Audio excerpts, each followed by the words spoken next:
Hello and welcome to the 19th episode live stream. Welcome to the 19th Revolutionary Strategy live stream. We are in the last few pages of the book. This may be our last live stream. We'll see how we get on. We have a bit of a panel here today. Hopefully more will be joining in a few minutes. We have all the way from Canada, we got Kyle Thompson from General Intellect Unit. Kyle, how's it going? All right. Doing okay here in snowy Calgary. Snow? Yep. God damn it. How much? Oh, it's not too bad. It's probably only going to be a few centimeters. When does skiing start in Calgary? It'll probably start in about a month. Cool. You're lucky, man. I'd love to be there now. Who else do we have? We also have stalwarts of the series, the two-headed beast, dog beast, that is dog robot beast. So bad. What's your? Yeah, I'm not sure. A trans dog robot, two-headed beast. That is Lex Soph. How's it going? Lex Soph. That's like two people. So how is it going? It's going good. Yeah, I think it's going good. Yeah, we agree. The two-headed beast agrees. The collective has decided. Yeah, the collective of the two of us. Yes. One of the heads has to be the brains, and then the other one has to be the butt. Which is the brains and which is the butt? I'm definitely the butt. I'm going to go with the judgment of my comrade here. So what? It's a two-butted beast. Is it? A two-butted beast? Yeah. That's what we're saying. Oh, good. At least we have a nice big butt. Yeah, it's a good point. Yeah. Two butts are better than one. Okay. Erica in the chat says, "Sup nerds." Okay, definitely, we are nerds. Let's dive straight into it, and we're in chapter 9, boss level Republican democracy. Last week there are 14 points kind of in the book on strategy. We dealt with the first 3 last week, and I'm just going to give the gist of those, and then we're going to head on to the 4th one. Okay, so the first one is that there is no way forward from capitalism other than the self-emancipation of the working class. 2, the working class here means the whole social class dependent on the wage fund. And 3, this means that the working class collectively decides how the means of production are used. Okay, so the working class has to do it itself. We define the working class as everybody who's dependent on the wage fund, and the working class, the self-emancipation of the working class will mean they collectively decide how the means of production are used. We are all concurrent with these points. We all agree. Yes, indeed. Mm-hmm. Okay. Let's head on to section 4. I'll read number 4, item 4. Okay. The self-emancipation of the working class therefore means, in the first place, the struggle for the working class to take political power. The only form to which the working class can take political power and lay collective hands on the means of production is the democratic republic. This does not mean rule of law, parliamentary constitutionalism, to which it is, in fact, opposed.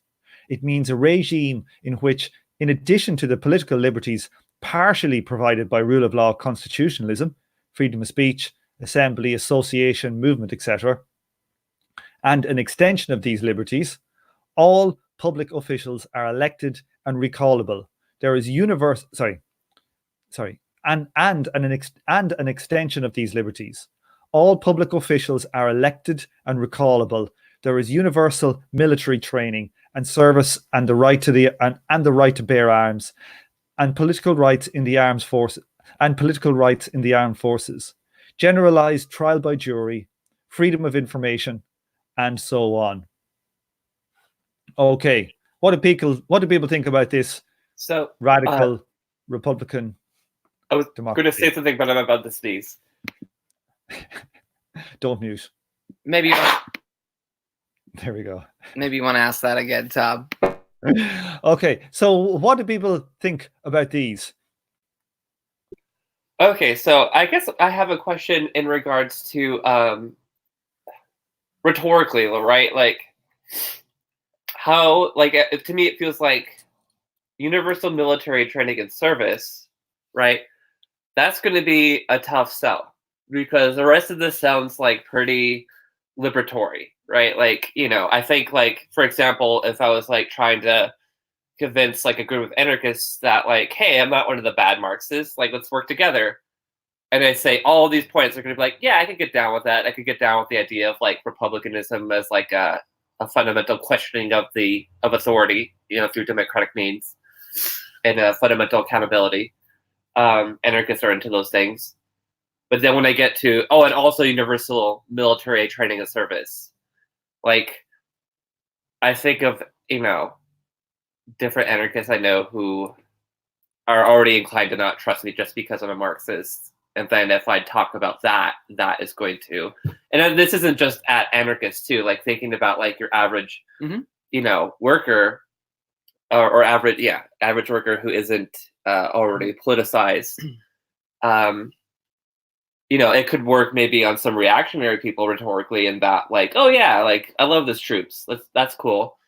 But beyond that, maybe somebody who isn't like totally in love with the military, the idea of compulsory service is probably going to make them kind of nauseous, right? So, like, I guess my kind of modification to that isn't like necessarily only, So my modification to that is twofold. Like, you have to elaborate that the context of universal military training and service is in the context specifically of the Civil War. That's kind of the bit that's left out here. Like, to where in order to survive, like, everybody would have to chip in. But the kind of other thing I would add to that maybe is like, universal military service and training, like maybe like basic boot camp, like how to fire a gun. But beyond that, like what you can actually do, like if you want to get into medicine, right? Or if you want to become an engineer, like you have other options other than just being like, quote unquote, like a grunt. I think the whole thing about republicanism here, and maybe it sounds like we know different anarchists, because a lot of anarchists that I know would read all this stuff and say, democratic republic, huh? Political power, huh? Like, and then, talking about, of course, universal military service. Like, this all comes down to, do you think it's possible, like, get rid of the state, like, fairly quickly? And then if not, and some anarchists and even some Marxists will depart from us there, right? But let's say that, okay, we don't really think that the state just, we're gonna get rid of it. That was like that's the fundamental Marxist point against Bakunin and anarchism and whatever. If we are gonna have some kind of, intermediate form of state power, what do you do about the special body of armed men problem? And the only real solution is some kind of is to purposely disrupt the division of labor that you get in a professional army. That's it. Like, I don't see it really another solution. This isn't just in terms of a civil war. This is in terms of, as long as the state exists, we can't let it turn into a professionalized army. I agree. I think I would just want to point out, though, like, for example, in the Army as it currently exists, right, there's like divisions that do engineering. Like I had a friend who was a CB in the Navies, and he was not on a boat. He was in Afghanistan, like building like military bases and field bases and stuff like that. And there's combat medics and that sort of thing. Yeah, exactly. They all know how to shoot, though, don't they? And I did say that too. Okay, yeah. That's fair. Like that's the basic thing.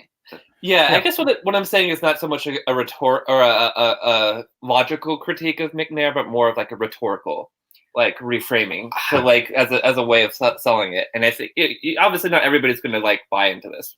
I just accept that. But we're trying to build a majority, and this is a part of our minimum program. Like, I think this is about principle. Got to kill the anarchists in your head a little bit. Like, and this is what this might be true regardless of its rhetorical utility. Okay. Yeah. I guess like I think in terms of rhetorical utility, because I also think in terms of like trying to achieve like a majority. But I get your point. Yeah. The anarchist in there is still rattling around, and I'm gonna purge that motherfucker one of these days. No, I don't know. Let's see. So, like, I think this is quite a shocking thing for leftists. I think normal leftists.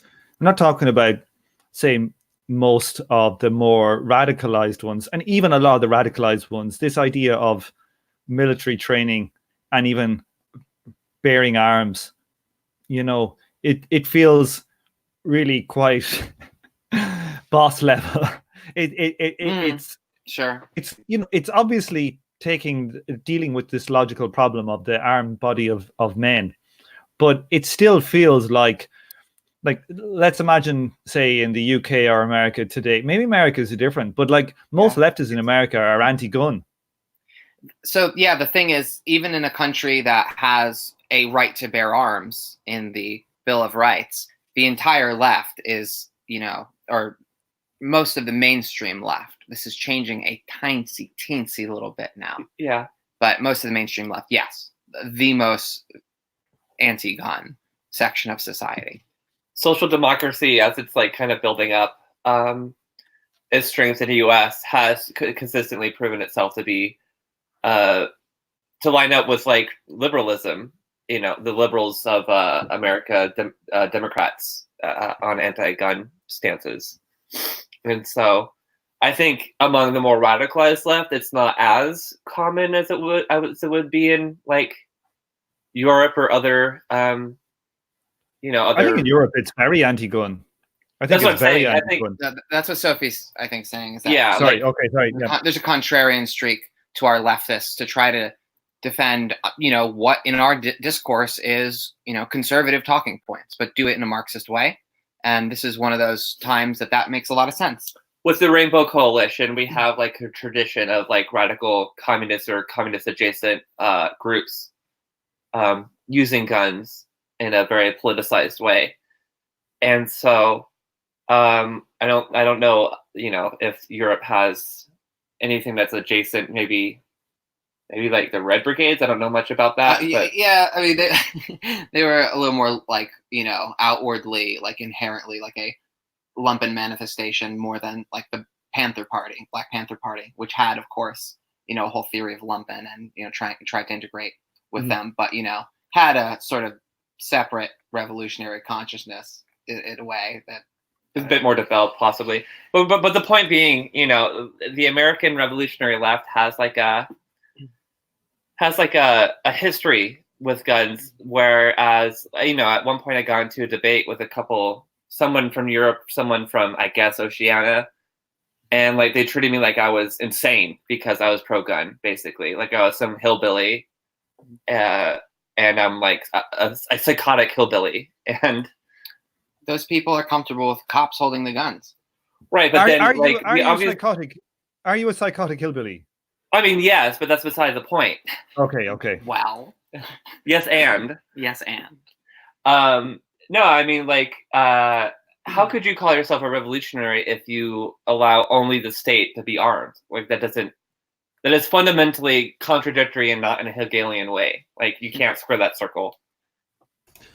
Right, because even if you say, "Oh, but we'll take over the state by political means," then the cops are going to be under your command, and you're going to have to own that, right? Like, right. It's what are you going to do about that? Right. I mean, all these left cons who look down at American working class people as like a bunch of like hillbillies and shit, like, they, in essence, no matter how left con they are, no matter how much they like thump Lenin or Bodega or communization or whatever the fuck they're into, they are social democrats in practice. That's the best you can hope for is like a socialist party that can manage a capitalist state. Because if you can't challenge the capitalist state as such, yeah, exactly, Morning Dove. But if you can't challenge a capitalist state as such, with your own firearms, then you can only manage the people who are armed, and that means you maintain the capitalist state. You maintain some form of alienated state power. Yeah, And that Okay. is, yeah. Sorry, I was going to say, what about then, the dominant thing in the left in America and probably globally at the moment is the the Gandhi approach. Mhm.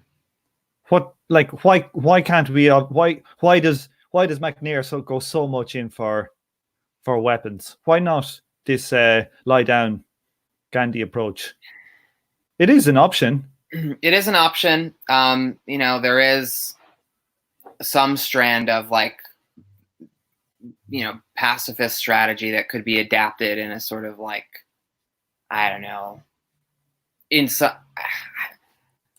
think it's mainly because we've like hit, and maybe this is wrong. Maybe I'm wrong about this, but a lot of people feel like we've hit the limits of what such strategy can achieve. A lot of that relies on spectacle or blockade or some kind of like soft power, all of which in society there's a pretty good like sort of social churn mechanism or whatever that's kind of rolls its eyes at it.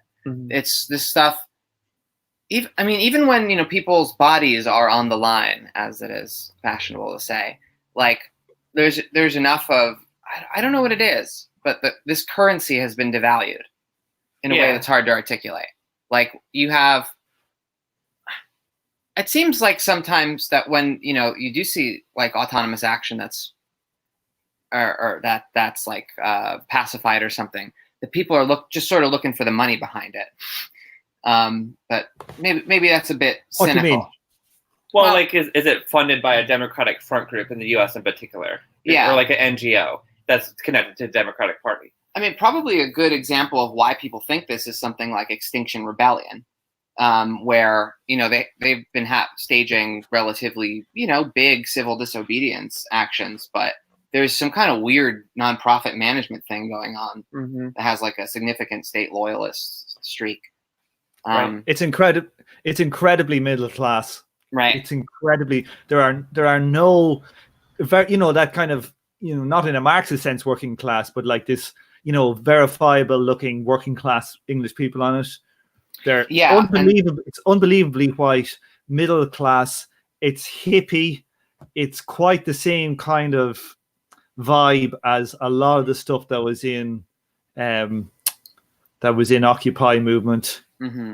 Like a really good friend of mine, my partner's, she's a really good artist, and she got involved with it. There's an interesting story. She got involved with it, and she's like, I don't know if I'm supposed to say this, but she is the art director now, I think, for Extinction Rebellion in London or something like this. Wow. Can look it on the CV. I might have that wrong, but I think that's true. But when she got involved, one of the top people, the woman said to her, she said, "Oh, so you're like my assistant. I've never had an assistant before. This is going to be cool." Yikes! My friend was, yikes! She was like, "Yeah." She said, after she's saying this, and she's like, "What the fuck?" And she was like, that is such a middle class thing to have said, isn't it? Yeah, I'm so excited. I get to be a manager. I get to manage you. Yeah. So, yeah, there's a lot. And I think it just needs to become proletarian as opposed to managerial class. Yeah, and so I guess maybe the biggest thing I have an objection to is in the first sentence, the clause, let's see, in the first place. Like, I think, the self-emancipation of the working class therefore means in the first place, the struggle for the working class to take political power. Because I do think the struggle for the working class to take political power is rather essential. And that's where I can't abandon, Marx's political way of looking at things, even though things are so different. But I think in the first place, the working class needs to have some reliable social way of projecting its social interests that is stable enough institutionally so that it can plausibly control forms of political power that it desperately does need to develop. No, that's a really good point. Like, how can we aim to take political power when we have no social power? It'll just get away from us the moment Mhm. it gets thrown into the party system or the state system, or the political logic will take over. I mean, even to have the Democratic Republican, party structure that McNair thinks we need to have before we take power, you need a strong social base before that. And I think this again points to McNair's biggest blind spot, in my opinion, his lack of analysis on the social question, if you will. In a lot of ways, he's almost too Republican in like the revolutionary bourgeois sense. And that's not to say that criticize McNair for being like a bourgeois or something like that, but rather like he's not filling in the gaps in the social theory. Yeah, I would agree with that. That was the thing that stood out to me as well, was like it seems strange to put the political first when we're just in such a weak position that we couldn't possibly sustain that. And like if we were to have some kind of political organization, it would absolutely be taken over by these kinds of people that we're talking about from XR, right? Like it would 100% become a petty bourgeois managerial phenomenon because we don't have social power, right? Which is, sorry. Yeah, go ahead. This kind of gets at like the opposite side of the coin, right? Where you get to like anti-politics, and they're focused on the social and kind of they just flip McNair on its head, basically.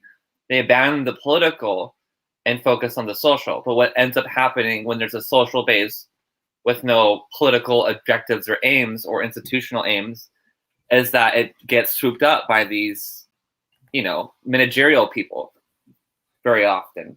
That's right. Kind of so you need like a political stance that is independent, that like McNair's talking about, from this managerial class, that is wanting to like attack the state.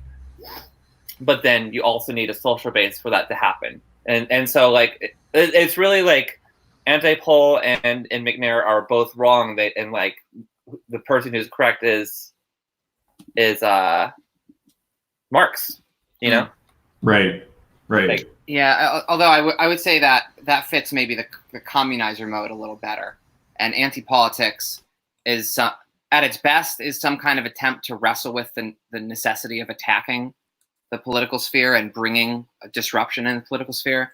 And at its worst, it's just the most sophisticated form of political cheerleading, of like anti-politics in a masochistic institution like politics, is like it loves the people that can like fuck with the whole scene and dominate. And that's how politics kind of is anyway. Like like normally, well, I don't know. I was kind of surprised to see like this stunt that the Republicans pulled with the impeachment proceedings. The walkout this week. Yeah, well, the barge in more than the walkout, right? Just like occupying the space with politicians, and it was like your body's on the line. Yeah, like I was seeing all these people doing this, and I was like, man, like I haven't heard of like a left party in the core doing something like that in forever.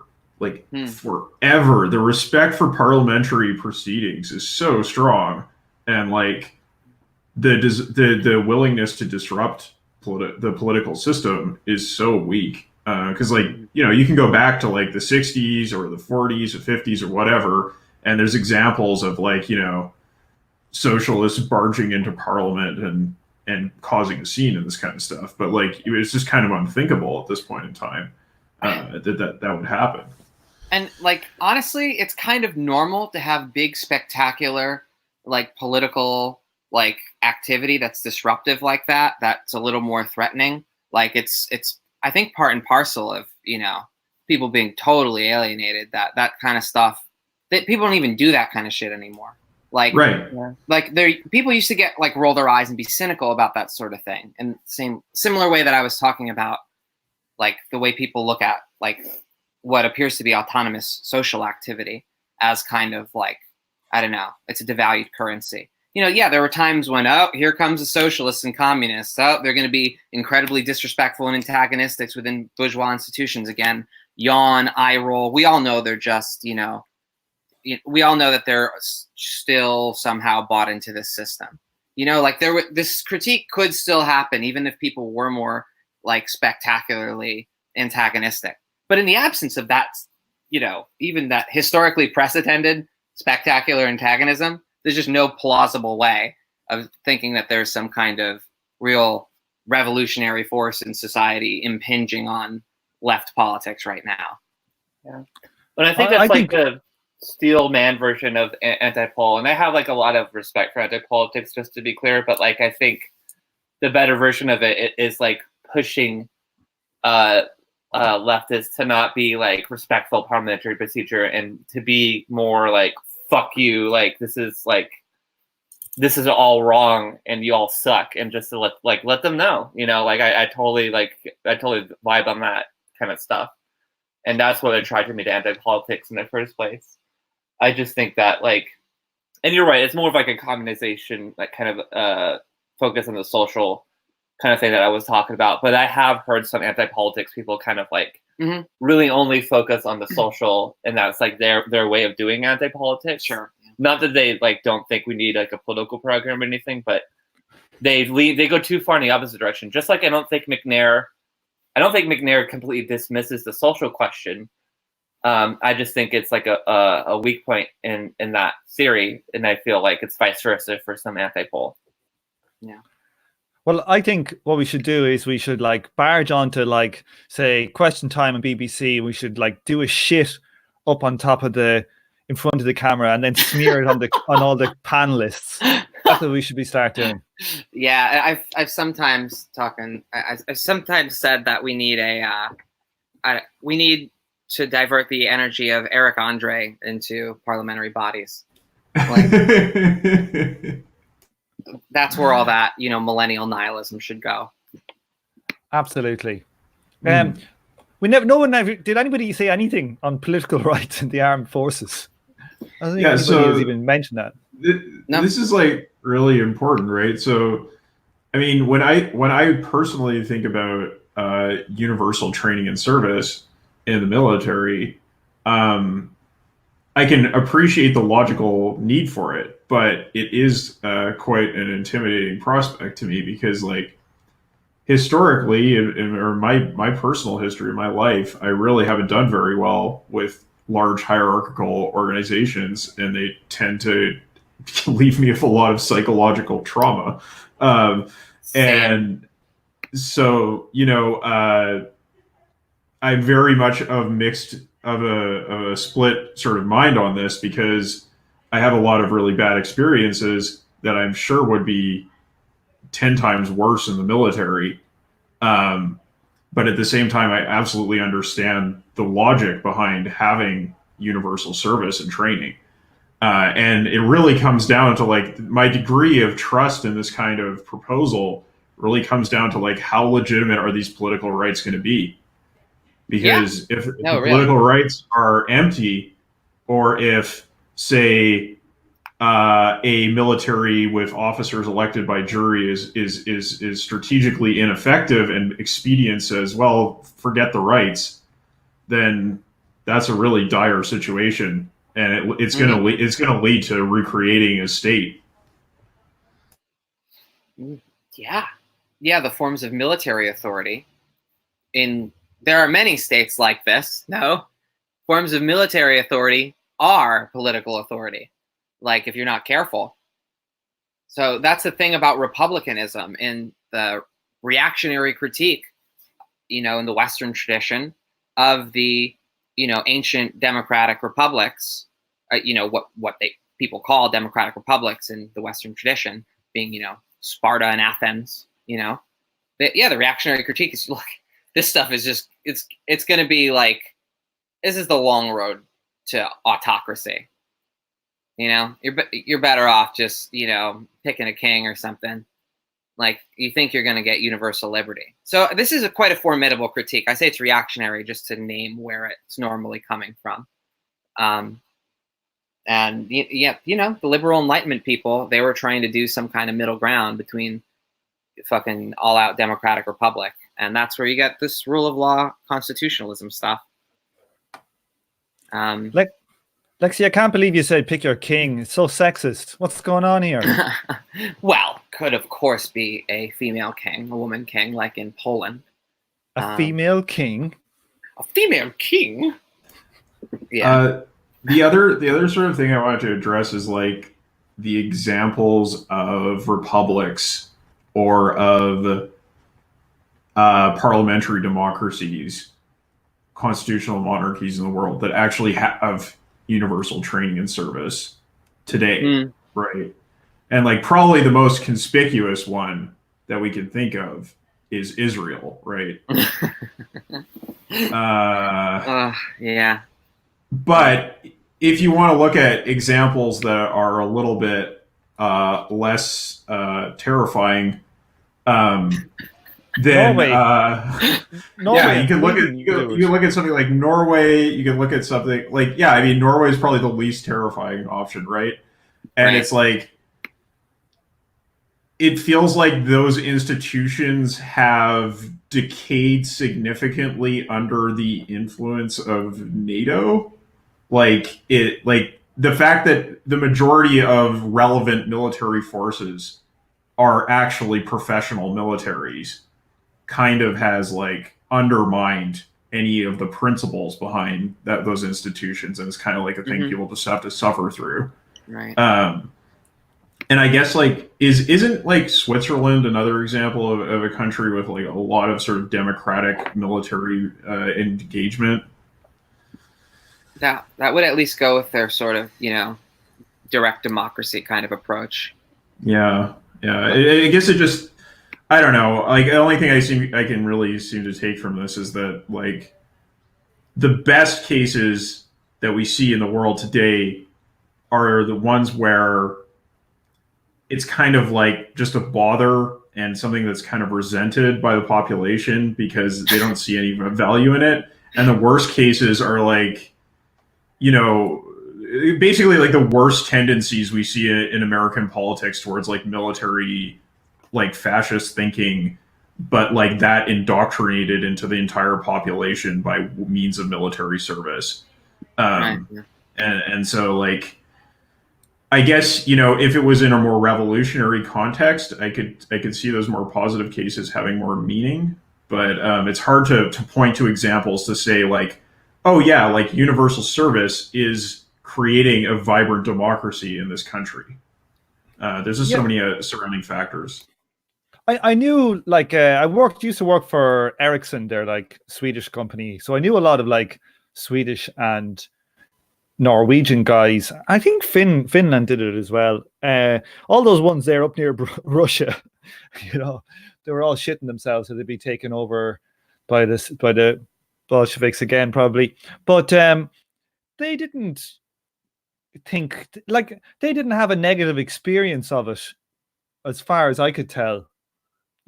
So I think it does really matter about the social structure of the thing. Yeah. I guess I have more experience talking to people from like South Korea or Singapore, and those are rather different states than Sweden or Norway. So yeah. Derek brought this to my attention recently, but Singapore has an explicitly like Leninist sort of like political structure, but it's not like Marx themed. It's like a social democratic tradition that adopted some like Leninist organizational norms explicitly. And like the best of both worlds. Oh yeah, real neo-Kautsky's paradise. Oh boy. Oof. Yeah, like it's so there is like a very like Fabian kind of tone to a lot of the politics in Singapore. Very like top down technocratic rule, like educating the populace for their own good, biopower sort of stuff. But I can also absolutely understand like the logic in having universal military service in Singapore because it is a city state. And I guess it's just, yeah, I've met people who've had very bad experiences with it. It's Right. yeah, it's I don't want to talk about the details because Sure. I just don't want to cause problems for anybody. But it can be rough the way that the state can intrude in your life in those institutions. Yeah. And so I do get McNair's logic for saying why rule of law, constitutionalism, and parliamentary system, that kind of thing, is opposed to the democratic republic. But it's important that when you zoom out, these are oppositions within. Like, I mean, I don't know. Like, this is not like that harsh of an opposition. It's a matter of institutional forms. Some of the forms of the democratic republic are present in these parliamentary constitutional regimes in a perverted way. But you could see from the critique of those institutions, what might become of our democratic republic, and it's like, so there's no like final form emerging from the sky that doesn't have the problems of existing institutions. Like there will be some different problems. There will be different incentive structures, but not all of them will be different.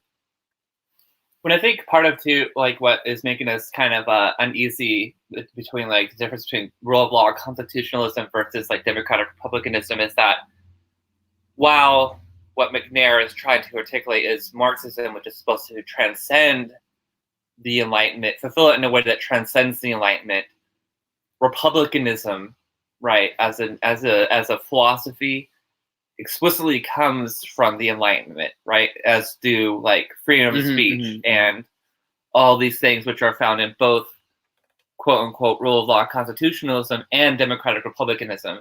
So like, I'm not in any way, shape, or form anti-humanist, but there is a part of me that's like, how can you ensure me a democratic republic is not going to recapitulate these same problems that you're criticizing that parliamentary constitutionalism has, right? And so that's kind of where I feel mildly uneasy, even though I do find a lot to be. I found like like a Marxist form of republicanism is a solution to a lot of kind of the problems that modern Marxism has as far as like what's the next step. I still have a mild uneasiness about it, because I think republicanism and I think like settler state, you know what I mean? Yeah. That's the first thing that comes to mind. So. Okay, let's move it on. Are we good to move it on? Let's do it. I think so. Let's do it. Okay, Yep. Kyle, how do you feel about reading number 5? Absolutely. All right. In particular, democratic republicanism implies that what has to be decided centrally for effective common action should be decided centrally, but that what does not have to be decided centrally should be decided locally or sectorally, rail table times, for example. Self-government of the localities, not Bonapartist centralism, but equally not constitutional federalism, which hands the ultimate power to the lawyers and turns the rights of the units of the federation into a form of private property. The reason for points 4 and 5 is, in the first place, that the working class can only organize its cooperation through unity in action on the basis of accepting diversity of opinions, and second, that there cannot be a common cooperative appropriation of the means of production where there is private ownership of information, of institutional powers, or of political careers. Without the principles of democratic republicanism, there is precisely private ownership by individuals or groups of information, of institutional powers, and of political careers. That is the meaning of the bureaucracies of the former socialist countries, of the trade unions, of the socialist and communist parties, and of the Trotskyist sects. Burn, burn, burn. Right. Lighting my lighter. It's fire. Burn, burn. Yeah. Yeah, I pretty much unqualifiedly agree with this. What I have Do- a question for you in particular, Kyle. Yes. Since you know a lot about like cybernetics and stuff like that, how does the kind of outline in the first part of part 5 line up with like the kind of principles of cybersyn or cybernetics in that, like, you know, the center should only respond to localities if there's like pain signals? Yeah, absolutely. Those things totally line up. It's just you get a little bit more of a detailed picture in like Stafford Beer's work of what this might look like. But fundamentally, the principles are the same. Yeah. So to not push back per se, but to like dig deeper, I guess, okay, so let's say like we have like a multi-party democratic republic, you know, that's socialist, right? Yeah. Let's say that one party wants to focus on making everything more decentralized to the point where that kind of cybernetic economic organization wouldn't function well, right? So, you know, let's say like pie in the sky ideal, like you have like a kind of center party that we're advocating here. You have a party that wants more centralization and a party that wants more decentralization. Sure. Right. What happens when one of those extremes wins out politically, right? And they like fuck with the economic system to the point where it kind of doesn't function like it should. Like, how do you keep that from happening and remain democratic? And I guess it's a question for everybody, but you know the most about cybernetics, I would say. Right. So I think that the answers that you would get out of like Beard, at least to my understanding, aren't really that surprising. So, for example, you would probably have a constitution that would guarantee this stuff, like that would guarantee some kind of fundamental operating principles, because that is a thing that Beer refers to, or that people who have applied Beer refer to in like, well, how do we like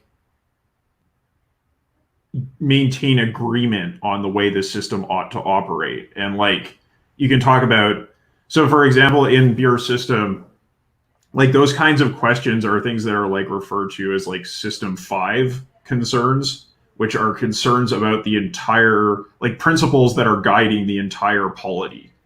And generally speaking, they're only to be addressed through like engagement of the broadest possible number of members, right? So like, you're not going to have a coup or a parliamentary maneuver that would be able to overturn those fundamental principles, because that would like system 5 is, so like when you first look at the graph of the viable system model and you see system 5 at the top, it looks like it's kind of like a separate thing controlling everything else. But when you actually read like how it's organized, this is a point that came from Allende directly, I believe, was that has to be like the people. That has to be like the entire associated producers that make decisions about fundamentally altering the principles of your system. Because otherwise, yeah, it's the autonomy of your basic units is going to be kind of meaningless if the fundamental decisions are made by somebody that isn't them. Interesting. Okay, and then so I guess to kind of put this into like a parallel example, like, you know, Lexi and I have talked about having like a, you know, like a way practical way to like conceptualize democratic republic is like you have like the House of Representatives being the upper house, and then something like, you know, the Soviets or workers' councils making up the lower house. But what this is suggesting is that politically, as far as power structure, the upper house should be the councils. It should be like a Congress, right? Yeah. Like if you are going to make fundamental changes to your system, there has to be a kind of like, to the best of your possible ability, have some kind of universal Congress. Okay. Yeah. So you're saying So you're saying now, say if I wanted to do like a no deal communist exit, we'll call it come exit, right? Yeah. And I wanted to do some parliamentary shenanigans that I wouldn't be allowed to. Yeah, no, you wouldn't be able to like just maneuver. Are you taking for away my rights? parliamentary. Yeah, Are you taking my rights away, Kyle? Is that what you're saying? My parliamentary maneuver rights? Do com exit. I guess this is where we really need to kill the anarchists in our head, because I know some anarchists who would be really dumb enough and obstinate enough to where they'll be like, "Oh, I don't care if the whole thing falls apart. I want autonomy," and so their idea is like, Yeah, well, they would do that. They would do a com exit. I think as just a general rule for the podcast, we should stop saying things like "kill the anarchist." In your head. I know, but even that is still kind of bad. We shouldn't be talking about killing people. I'm not talking about killing anybody. I'm talking about, look, I used to be an anarchist. Okay, like I can say that. Like, yeah, all right, Tom. I hear what you're saying, and and every time we say overcome or transcend or Aufheben, what we really mean is kill. Got it. Oh, no. No, I'm sorry. I'm not a Maoist. I don't actually think that. Oh, no. Yeah, please. Anymore. Please don't bow. Okay, here. No Mao on my profile, please. Go on, Kyle. You want to say something? Yeah, but it's just saying, like, to your point, Sophie, yeah, it absolutely is the case that, like, for beer, you cannot have meaningful autonomy without a broader system that will support that autonomy. And so, yeah, if you are just like striking off, like, in terms of like radical independence, destroying all the conditions around you in the name of like true liberty, that's like, without actually like having some systems thinking, that's going to lead to disaster from beer's point of view. Okay, Sophie, number 6, hit it. Okay, so number 6, since the only form in which the working class can actually take power is the democratic republic, it is only when this idea wins a majority in the society that the democratic republic can be achieved. Without clear majority support, a democratic republic is self-evidently impossible. All ideas of an enlightened minority conning the working class into taking power, whether through coalitions, through the mass strike, or, more generally, through one or another sort of frontist arrangement of the minority party cog driving the bigger wheel, front, Soviet, etc., has to be rejected. This kind of makes me think of that article we kind of mentioned a little bit last time about how to measure a majority. Yeah, that's which I feel like was never really solved, other than like once you get big enough to maybe be close to that, you have the institutional power to do like a good poll. Yeah. Again, this is why anti-politicos will often argue for bourgeois political science is like shitty and everything, but what else? What other metrics do we have for measuring public opinion? Yeah. And so, yeah, the majoritarianism in this is I think very important, and it's trying to recover something from the old social democratic tradition that was lost with the Leninist turn ultimately. And but all the same. And Lenin is quite interesting on this in his writings, that how to gauge the real democratic will of people when the institutions are so distorting. Mm-hmm. Good question. Yeah, I mean, this just makes me think about what happened with the Alberta NDP here when they got a majority in Parliament because of vote splitting on the right. Like, they had a clear majority government for the first time ever, and yet they did not feel that they had actual majority support, and so abandoned their program and just became like, like they folded completely and became like functionally tools of the capitalist class. So yeah, like it does really speak to this problem of like, even if you have a majority in parliament, a clear majority in parliament, that's not necessarily going to be enough.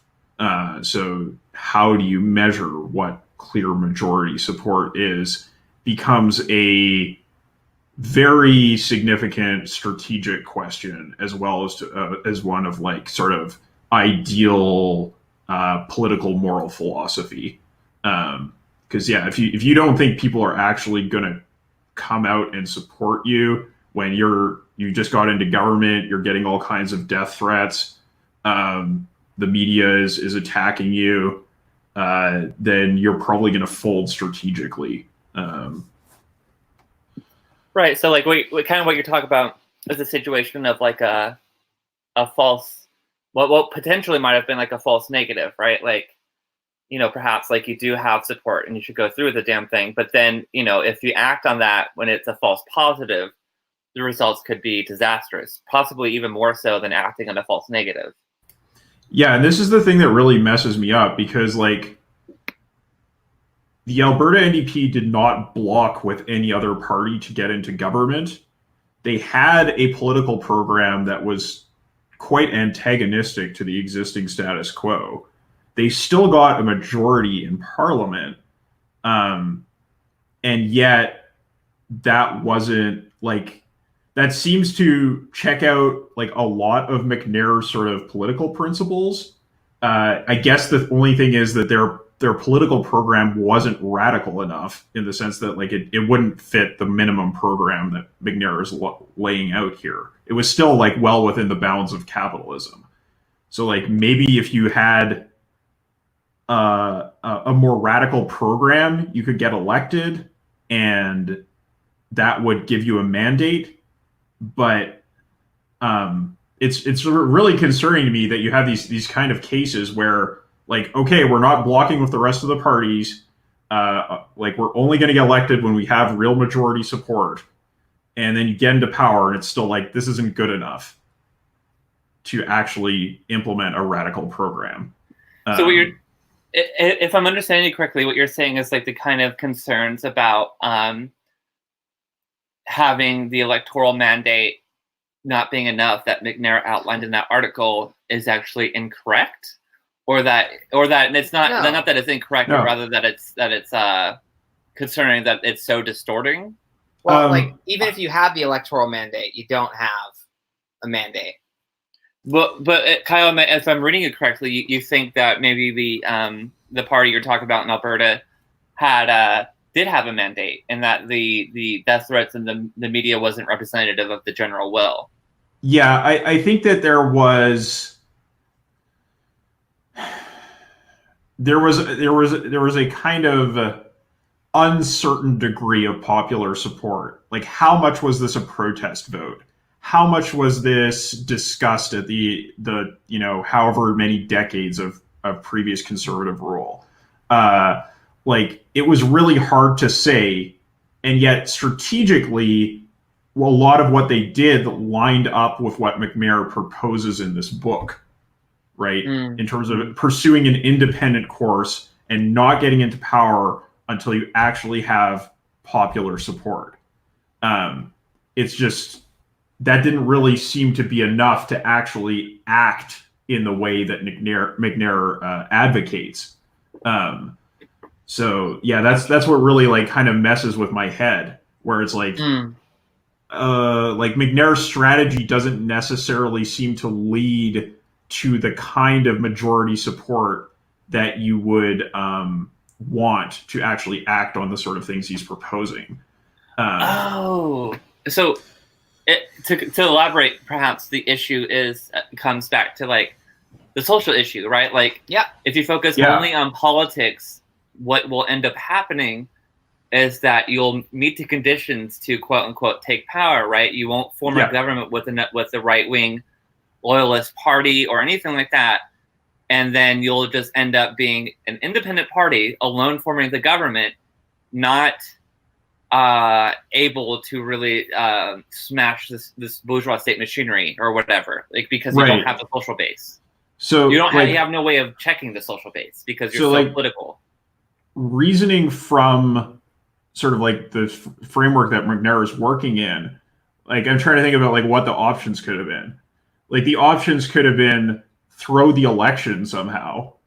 Like just say like, no, even though we have enough votes to form a majority in parliament, we're not going to take power.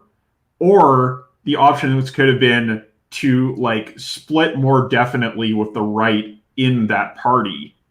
And so as to avoid taking power and establish like a clearer oppositional line. So as to like use that as a litmus test to see if the populace really supported what you were doing. That's a good idea, actually, because if you're so big to where you could form a government on your own, but you're not sure if you have the social base to take power, you just purge even more so the right wing from the party. Maybe going along with our rhetorical thing today, purge is one way to put it. I get, well, it's a split. It's a split, right? Yeah. Either way, there's some incursion on standard political logic.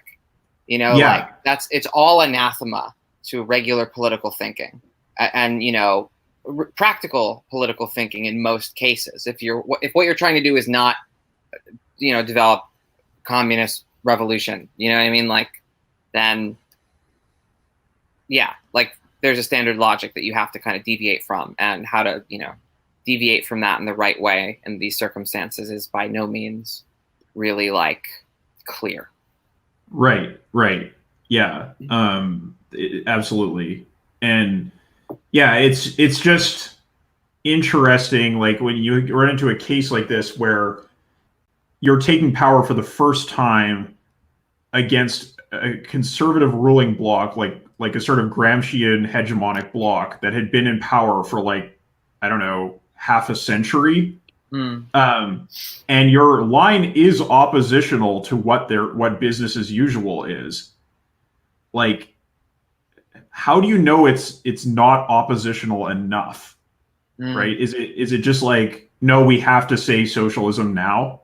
Is that where you draw the line? Like these sort of I guess my answer to this question is if the party I was in is willing to just take power of the state as it exists and in essence manage capitalism, I think that it would answer my question of like, no, we're not ready we don't have popular mandate to actually do like a communist revolution at that point. Right. Yeah, that seems logical. Yeah, and so I think also what you suggested, like splitting with the right of the party at that point, you would sabotage the right wanting to manage capitalism, the right socialism.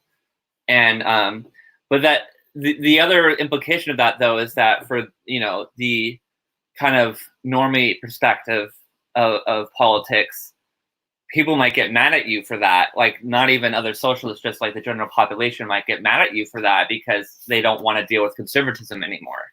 And a power vacuum might mean that you get a conservative government again, Mm-hmm.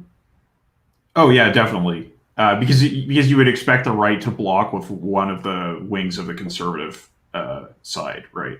So yeah, maybe it would still overall be like a net gain in that, like instead of just conservative, pure hegemony, like they're checked by like forming a government with the right wing of socialism. Mm-hmm. But maybe that could totally backfire and set you back in some ways because then you just split and the conservatives, form a government again without any check. And so in like the popular imagination, you kind of sabotaged yourself. Yeah, I think that would be a likely outcome. Yeah. Right. And so you would probably be derided by like widely for splitting on the eve of taking power, because it would just be seen as like, idealist sectarianism. Right. Okay, let's bring in Derek here. Derek. Hi. How's it going? I don't know how much you've caught or whatever. We're going through the Republican democracy. We've gone through the first 6 steps by now. Do you know the numbers? We're on about page 161. Okay. Do you remember these off the top of your head? Since I don't know what the fuck, but if you have objections to any of the first, say, 6, maybe we'll read 7 and then maybe you can come back to us. Is that a good way of doing it? Yeah, we'll do that. Okay, let's try that. We'll read. Lexi, do you want to take 7? And Sounds good to me. okay, let me see. Okay. All right, and this looks like a rather long one. Should I read the whole bit? Okay, let me check because it's only started page. Yeah, we'll do the whole lot, yeah. Okay, let's make it happen. Point 7. To say this is not to reject either illegal or forcible action in defense of the immediate interests of the working class. The defensive action of minorities, particular sections of workers taking strike action, refusing to pay rents, organizing self-defense against fascist attacks, etc., may appear to be anti-democratic because it is minority action against the wishes of an elected government. This could be the case if the state was a democratic republic, but it is not. In spite of universal suffrage, the state regime is in fact oligarchic, corrupt, and committed to the interests of the capitalist minority through the rule of law, deficit financing in the financial markets, and the national state form in the world market. To take as good coin the capitalists and their states' hypocritical protestations against illegal or forcible action is merely to disarm the working class, since the capitalists and the state routinely act illegally and make illegal use of force in defense of their interests. The point is to avoid making the use of force or minority action into a strategy, let alone one that attempts to evade the struggle for a majority. We cannot claim to impose our minimum program on the society as a whole through minority action, but self-defense of workers' immediate interests by sections of the class in defiance of a governmental majority created by corrupt and fraudulent means is in no sense anti-democratic. Thoughts, people. The only thing I was going to say here is like the deficit financing in the financial markets. You know me and my MMT. That's the only thing I object to there. My only objection to McNair is MMT. Oh my god. Oh my god. You know, you didn't say MMT once this whole podcast. Now Derek's here. Dun, dun, dun. Yeah. I think that this is the good side of separating out, you know, bourgeois constitutionalism versus democratic republic, is that, you know, it's a basic break with acting as if acting legally is the only form of legitimate political action. And yeah, like, yeah, I think this checks out for me. This makes sense. And you know, it's a, I don't know. Yeah, we have to not. I think we have to be like we have to be qualified in our majoritarianism. You know, like there was good reasons to abandon an all-purpose majoritarianism, even if you had legitimate democratic institutions. And so self-defense, you know, of minority factions is what the autonomist traditions are all about. And that stuff isn't all garbage. It's really worth looking into, you know, how women's autonomy and autonomy of oppressed nationalities, etc. You know, there's legitimate grievances in a pure majoritarian framework that need to be addressed. However, that doesn't mean we can do the Bakuninist thing and have an enlightened minority impose a program on society. But sorry, even this sentence here, this could be the case if the state was a democratic republic. Like, even if you had a democratic republic, there could still be goddamn strikes. Like, you could have 20% of the population who think are like up in arms over something that is not being reflected. So, like, I don't even think that that's true, to be honest. Yeah, I was actually thinking about this too. There's a sort of like, if we only had the true democratic republic, then all this would just go away, and it won't. Right. Yeah, I think the only thing I would say, like in defense of McNair here, is that even the democratic republic sort of organization that's laid down in the earlier points is not strictly majoritarian, right? Like there's a lot of emphasis on autonomy in that system. So that does kind of speak to its legitimacy as opposed to just like, oh yeah, we have like a House of Representatives, it decides everything. All the voting is on a strict population basis and the majority rules over everything. Like, I don't think that's the picture of the Democratic Republic. Although it certainly has been a position advocated by some radical Republicans for sure.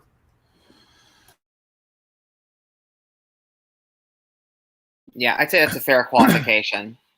But, you know, it's even those that agree with this in principle are a little skittish about it.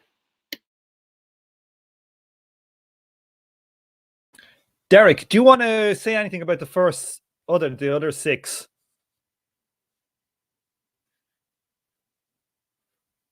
Earth calling Derek.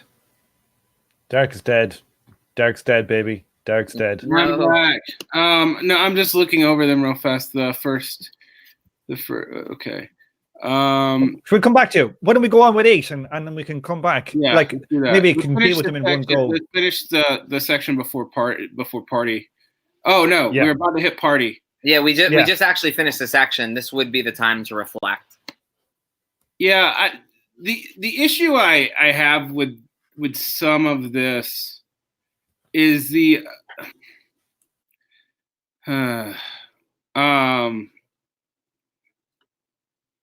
self-government of locality seems good, but I don't really know how this works. Because there's not a model actually of this working. Which line? What are you talking about? 5, You're talking about in particular, 5. Like it is not either constitutional federalism or confederationalism, nor Bonapartist centralism, because a lot of things I've noticed about people who read this book is they have a tendency over time to drift into Bonapartist centralism, including, frankly, McNair himself. So, like, they're all Leninists. Huh? They're all Leninists. Yeah, I mean, ultimately, yeah. And that means that it is 5 actually a good faith plank. Well, I think it's like we don't really, somebody like McNair has come from the Leninist tradition. He was a Trotskyist, and people fall back into, their learned operational forms, perhaps. But like that doesn't mean that point can't have value. Yeah, you know what I mean? I guess the issue is that it's a historically unprecedented, and in our discussion, we specifically appealed to Stafford Beer and cybernetics. So we're relying on a technologically emergent form of political possibility, and it's often thought that there's no new political forms, and that any new political form will have the problems of one of its historical antecedents, and so ultimately, even a cybernetic system would either start to develop, some kind of characteristics more like Bonapartist centralism, or more like, federative, like a federation of some kind. Right. There would be some echoes in history, and there would be some connection to the problem that those systems face. So yeah, like the Marxist mode sometimes negates all the existing options and prays to history. Yeah, and I think it's like navigating that middle space in between like the federative system where it's like, oh well, these like functionaries control how decisions are made or are litigated between different levels of control, and the Bonapartist system, where it's like, yeah, you just have a straight up dictatorship, is definitely a real challenge. But like, I mean, what else are we gonna do? What else could we possibly do than try to find some middle ground? And I think this is why it's so important to criticize McNair for the lack of like social analysis, because yes, I think without a social base that has to have enough liberty to criticize the government or the democratic republic, if you will, they you need to give them the space to do that, to allow them to do that, and then kind of listen to them if like you're fucking up, And without that, like it will just become one or the other, I think. And the other thing you have to hold them accountable for is the lack of any real economic analysis. Because, and I know some of this seems like economic analysis, like the way he defines class, but it's not really here. Because in the economic shifts that such a society would concur, there's going to be bubbling up of factions we can't even foresee. This doesn't really deal with that. Yeah, we kind of mentioned this in passing in the last discussion, but like, it doesn't really engage with the sort of attempts to reckon with like sectorialism in like Czechoslovakia or Yugoslavia, or countries that sort of like tried to get towards some kind of democratic socialism. Right, that was a problem, and then I mean, you could see the sectorialism even in the USSR, but then even in like clearly democratic cases like Allende's Chile, social democracy, it's arguably semi-right social democracy, but still, I mean, part of what brought that down, that made the military easily take over, was the fact that Cybersyn was kind of a punk out on a truckers' strike, like. That's never talked about, except when I talk about it. It was a right-wing trucker strike, though, wasn't it? To bring the government down. What is right-wing in what sense? Like, say, for example, there was a right-wing strike in Northern Ireland in the 70s to bring down the power sharing Sunningdale Agreement. There was a right-wing strike by the unionists. So but the trucker strike wasn't a political strike. It was a sectorial strike. So it may have had right-wing characteristics, but the thing is, economics don't give a fuck about your political orientation. It's not an ideological question. But there was a right-wing trucker strike in Britain in 97 when Labour came into power. Mm-hmm. When the truckers, it's not like certain petty bourgeoisie classes haven't got power. I mean, but you're also completely dependent on their labor. Like, sure. You don't get out of that just by saying they're petty bourgeois. That's cowardly. That doesn't really deal with the problem. It doesn't deal with the problem. It just shifts the problem of class somewhere else, so you don't have to deal with it. Well, like, I don't know. What's the critique? The critique is Cybersyn wasn't any good because the strike. It's not a critique. Cybersyn wasn't a thing. It was literally like a coordinated strike. It didn't really work. So it did fix that immediate problem, but created enough discontent for the fucking military to take over.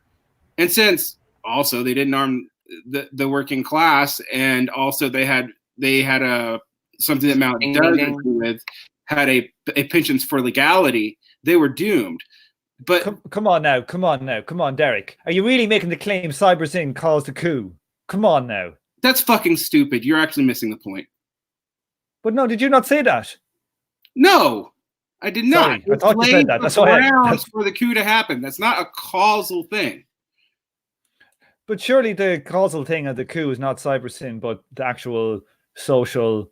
Yeah, but Cybersyn was a punk out, also couldn't actually deliver on everything it needed to deliver, which is why our fetish for it is dumb. So I think to give to elaborate, if I may, Derek, on what you're saying, it seems like there was a It's lot all of kicking off. It's all going to kick off here today. It's been a while since we've been on, Derek. I'm looking forward to it. So I think what you're trying to say is that CyberSyn wasn't going to solve the problem because there's some problems that CyberSyn couldn't fix. Part of what you're saying, at least, right? So, That's like, for exactly example, what the I'm saying. working It wasn't working even class- designed to save the problem either. Like, and Right. the issue with the truckers is that it's one of those areas where if you look at McNair's definition of working class, they would count. Yeah, that's kind of what I was thinking. Is that that yeah, they're dependent on the wage fund.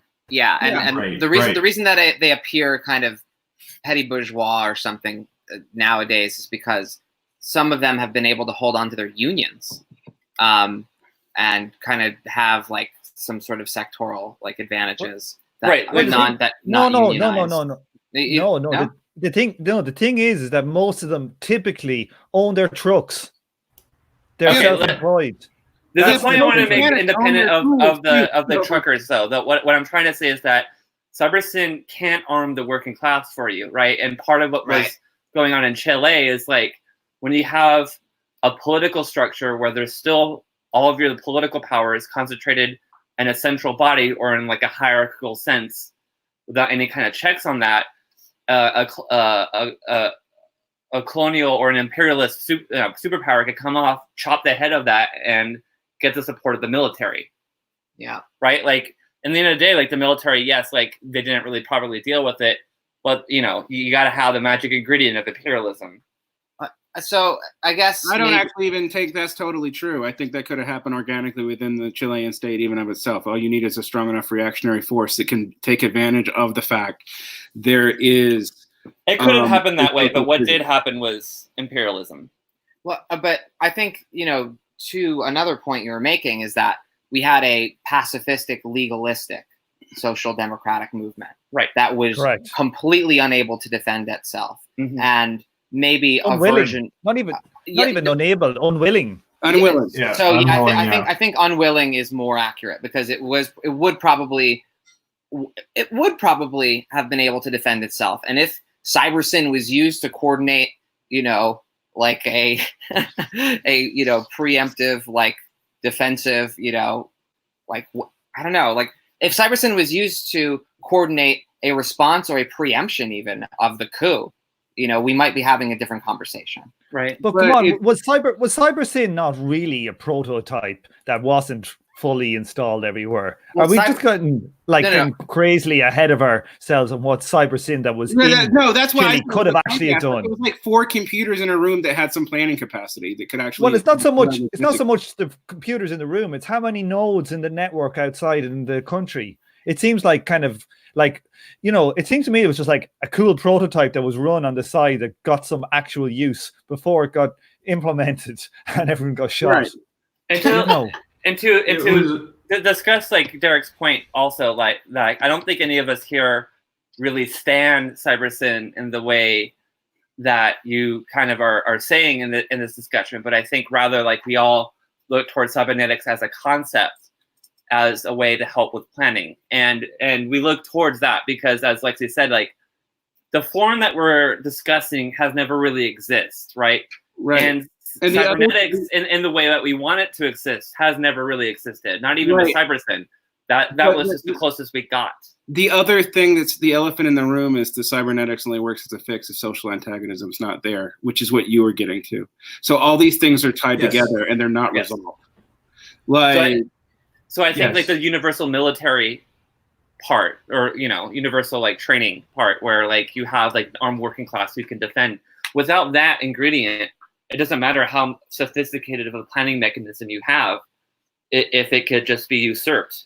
yeah, but it's also more than that, frankly, because if you have that and then you're just perpetually in civil war for 100 years, it's irrelevant. Sure, you have to be able to win in the end. I mean, the cybernetic planning apparatus will probably outwit an enemy without one. That's the idea. But the enemy does have it currently, in a sense. Like if we look at like Currently, Oh, they sure. do. yeah, if we look Oh, at the yeah. example of Amazon and Walmart, that Oh, currently they do and we don't. right. And I mean, yeah, so like I think it's absolutely a valid criticism of CyberSyn that like it was of limited effectiveness because of like the class struggle that was actually happening in the factories and the antagonism there. Like, because, for example, the program said that workers needed to be like deeply involved in planning, but the managers rarely ever consulted them, and the managers were the ones who were interfacing with the cyber system. Exactly. And so your cybernetic inputs are as good as the social system that you have around it, which is why, again, while I'm not as sanguine on, like, even of the version that we're talking about here. I've read plenty. I've thought about cybernetics a lot. It is, in some ways, the only way to run a decentralized, centralized planning system. And in that way, it is like a hope. And when people hear cybernetics and like for normies, and you guys have probably already discussed this, but like it's not merely like the internet, people. Like it's a lot more than that. But that input node thing is interesting because it could potentially solve a problem that plagued the Soviet Union, which was over teleological centralization. Mm-hmm. And that wasn't just Bonapartism. That was even in the way they fucking did the heating. Yeah. Let's not get talking about those toilets again. God. All right, so let's talk about the party, because if we are arguing over the Democratic Republic, I think the party is going to cause some fights. Okay, let's get our knives out. I've got knuckle dusters here. Maybe the stream doesn't have like we have some interface whereby we can like electrocute, the people on the panel.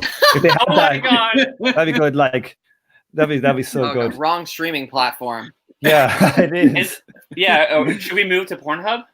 Seriously, there probably is some S&M fucking site where we could attach our genitals into our USB port. Cybernetics. Shit at each other. Cybernetics, baby. Yeah. Feedback signals. That's the only way forward. Okay, let's hit the party here. Who hasn't read? Sophie, have you read one? You have. Barn. Do you want to read one here? Sure, I'll read number 8. The struggle for the working class to take political power involves, in the here and now, the organization of a political party standing for the independent interests of the working class. This follows from the fact that a class is not the same thing as a particular sections of the class who are in employment. It also follows from the fact that to emancipate itself, the working class must take political power and give to lead as society as a whole. Okay. Any critiques? Anybody? I can't think of anything at this point, personally. I'm just kind of waiting for Derek to brandish a knife. Shit the bed. Come on, Derek, shit the bed. I mean, it's really going to depend on how you define political party. And that's been, I'm hoping this actually clarifies that, because as we pointed out when I was on earlier, McNage is cagey as fuck about this. He sometimes makes the proper caveats to how that meaning changes, and sometimes he doesn't. So I'm going to really need to see that played out. I think to kind of answer that, I think, and then, McNair addresses this more explicitly in the chapter on the party, and where it kind of reminds me of where he talks about like Lenin's contributions to that, and how what a political party was, even in a bourgeois sense, really developed, towards the end of Marx's lifetime and towards the beginning of the 20th century. And whether or not he's consistent with that, like all those caveats, I'm not sure. But like taking the Steelman version of McNair, I'm going to take that chapter and bring that into the summarization of the book, if that makes any sense. Right. I guess one could wonder about how the working class can give lead as society as a whole, but I don't really feel like that's worth pressing on yet. I'd have to see more. Let's continue. Okay, I'm going to read number 9. Okay, number 9. Such a political party needs to be democratic republican in its organizational character, just as much as the form of authority that the working class needs to create in the society as a whole needs to be the democratic republic. That is, it needs the liberties, freedom of speech, etc., freedom of information, elected and recallable officials, and both central decision-making mechanisms, self-government of the localities and the sectors.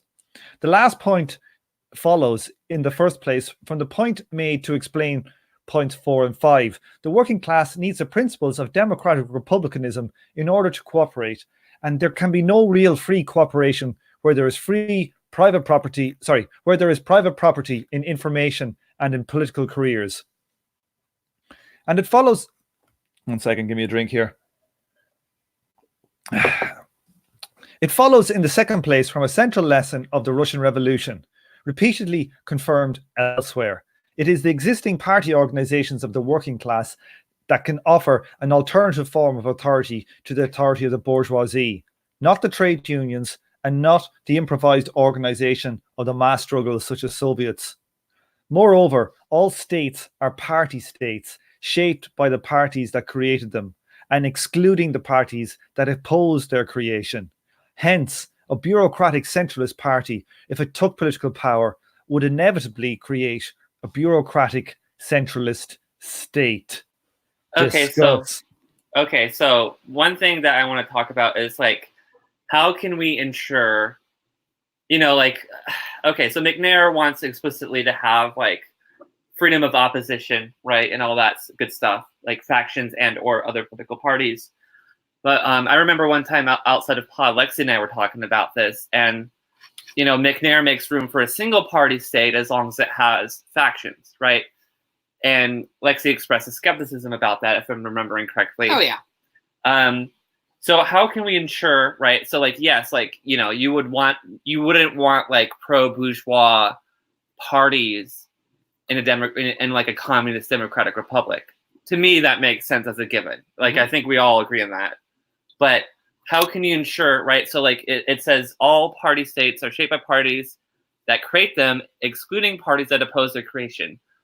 What if there was a communist party that opposed the creation of a democratic republic, opposed McNairism? Like, let's say you got like a tank party and like a loose party of anarchists or whatever that like both they want to stop this kind of communist society being created, And to exclude them. You know what I mean? Look at actual existing political organizations of the quote unquote working class on the left right now. Most of them have those two characters. Yeah. Yeah. What I would say is that, look, I don't know, like, say before the Irish Revolution, 1919, 21, whatever, there was parties in Ireland that were like, were supportive of the British state, 20%, whatever. They were probably the dominant parties in the 18th century, 19th century. Okay, when there was an uprising and all that, and politics changed, and after the revolution, there has never been a pro-British party in the state of Ireland, in the Republic. It's just an unthinkable thing. It's just like, and that's the point he's saying. Like, I think that if you were, imagine you had this dominant revolution, but there are revolution. pro-monarchist parties in bourgeois republics when there's social discohesion. Say again, Derek, sorry. You're actually, what's interesting about your example is it does exist in a very specific imperial context. Whereas there have been, when there's a lack of social, not just political cohesion, you will see the reemergence of prior formed parties. And McNair doesn't deal with that. And no, you would never see like a pro-British Irish party. But you do see in France, when there's little social cohesion, pro-monarchist factions and maybe even parties eventually in these social movements. Like when there's lack of social cohesion, these old ideas can bubble back up. It's just assumed that they don't. But we have evidence to the contrary. I think they can exist incredibly small scale, but they're not going to be a factor ever again. Like, name me a capitalist country where there is a party now that wants to return to feudalism. Name me one. Yeah, as a party, right. Yeah, literally, we are the feudalism party. Right. It doesn't exist. There might be some weirdos on the internet like us, right? Yeah, there are the mirror universe versions of us, essentially. And that is like Oh, fuck that. We're the future. They're the past. Yeah, but Don't I talk think, that well, shit here, I actually. think Derek's talking about something with more social currency. But like the idea, like McNair doesn't seem to be taking the idea of an actual emergent counter revolution from a past form very seriously, because those have happened. Thailand, by the way, Thailand's the example. What? It's gone feudal. Like there are elements of it that are trying to. There are pro-monarchist parties at minimum. Pro-monarchist, but there's pro-monarchist parties all over the place. Yeah, You know, but they're not pro-feudal. well, okay. It's not feudal in Thailand. What I'm getting at here is like, okay, so you would actually have to have economically succeeded in abolishing the prior form, not just politically succeeded. That's the elephant in the room about makes why a monarchist party is possible, but a feudal party is not. It is not just that there's been a political state revolution. There has been a total social change that makes that unviable. Yeah, and I think that's the point here. But he Whether doesn't he's say saying- that. I have whether to take what he says at face value. He puts this all in the realm of the state. I think he puts things primarily in the realm of the political as well, doesn't he? But like, you know, if we think about what the revolution, say, was in Ireland, it was like it came out of society. It wasn't a purely political thing. It was social too. So I think these are wrapped together. Like, this is our critique of what he's saying, but even his solution could still be correct. You know what I mean? I think there may be some truth to this, but only like working through it, but only if you really, really, truly do have more than a political, like it's more than a state change. So, It's a title social totality change. Yeah, So- totally. So there's in what probably my favorite part of the translated works of Julius Martov, the Menshevik opposition leader that was loyal to the Soviet regime, is where he has a problem with the Bolshevik dictatorship on, you know, class dictatorship of the proletariat grounds, you know, even not just democratic grounds, because he's like, look, you could have this like democratic class dictatorship that would exclude bourgeois parties. And he sort of like plays that out a bit and entertains that idea more, which is, you know, for a Menshevik, pretty radical stuff. And I think there is something to this, that in order to have a functioning democratic system, especially one that advocates fucking, you know, that's like trying to build communism or whatever, like there's going to be it has to be pluralism within bounds. But when you look at the forms of institutional pluralism that there is, pluralism is always within bounds. Always. Like there's always excluding factors. There's always unacceptable stuff in these institutions. And so that doesn't really address Derek's point. But I think that the ultimate argument being made here, I mean, again, it just makes me think that if McNair if you follow McNair's words to the letter, you end up with Martov and not Lenin. And I think the only way to really take this seriously as a strategy is to fill in the gaps for him on the totality of the social change that would need to happen, as Derek said. And I think, like, you know, I feel like a broken record, but like he kind of falls flat in his face when it comes to social issues. Not in like an identitarian sense either, but like in the classic communist sense. Additionally. Yeah, it's just sort of a given factor that is playing out in the background, but not explored in detail. Right. Which, you know, I think is a problem. And I think like that lack of like social analysis and focus on political analysis with this book kind of leads to like the soft tanks that have taken this book and ran with it, you know? Right, because yeah. It's absolutely not the case that that social dimension is unproblematic or like solved. It just simply is not the case. We are in broken record territory, and whenever I get in broken record territory, I think to myself, okay, what you know, do I want like? Well, no, do I want like what I need here is like a remix where you get like, you know, sections of Eric Olin Wright in here or something, you know, and then you see how the arguments play out. Like, and Eric Olin Wright, of course, who died recently, rest in peace, pretty consistently advocates for like hyper Bernsteinism, where he's given up on his old New Left hopes for classless society and just thinks that making capitalism less class is probably the horizon we got here. Like, and so that's not like, when you actually do like sociological analysis, it's hard to maintain the Marxist politics. Yeah, but like when did he do his research and when is he writing? Oh, I mean, look, he was a New Left Marxist, so the hopes that he had for revolution, yes, those were in vain. It's like I think it's important to be sympathetic to that. Like he was he's pretty sober about his former revolutionary hopes, and just that those old horizons can't be ours is something that he tackles even in his later writings when he gets to talking about like what revolutionary transformation, the different logics of revolutionary transformation. I know it always just strikes me as like these things go in phases when all these books and certain writer types become popular when like certain downswings or upswings of social activism, and people can use all manner of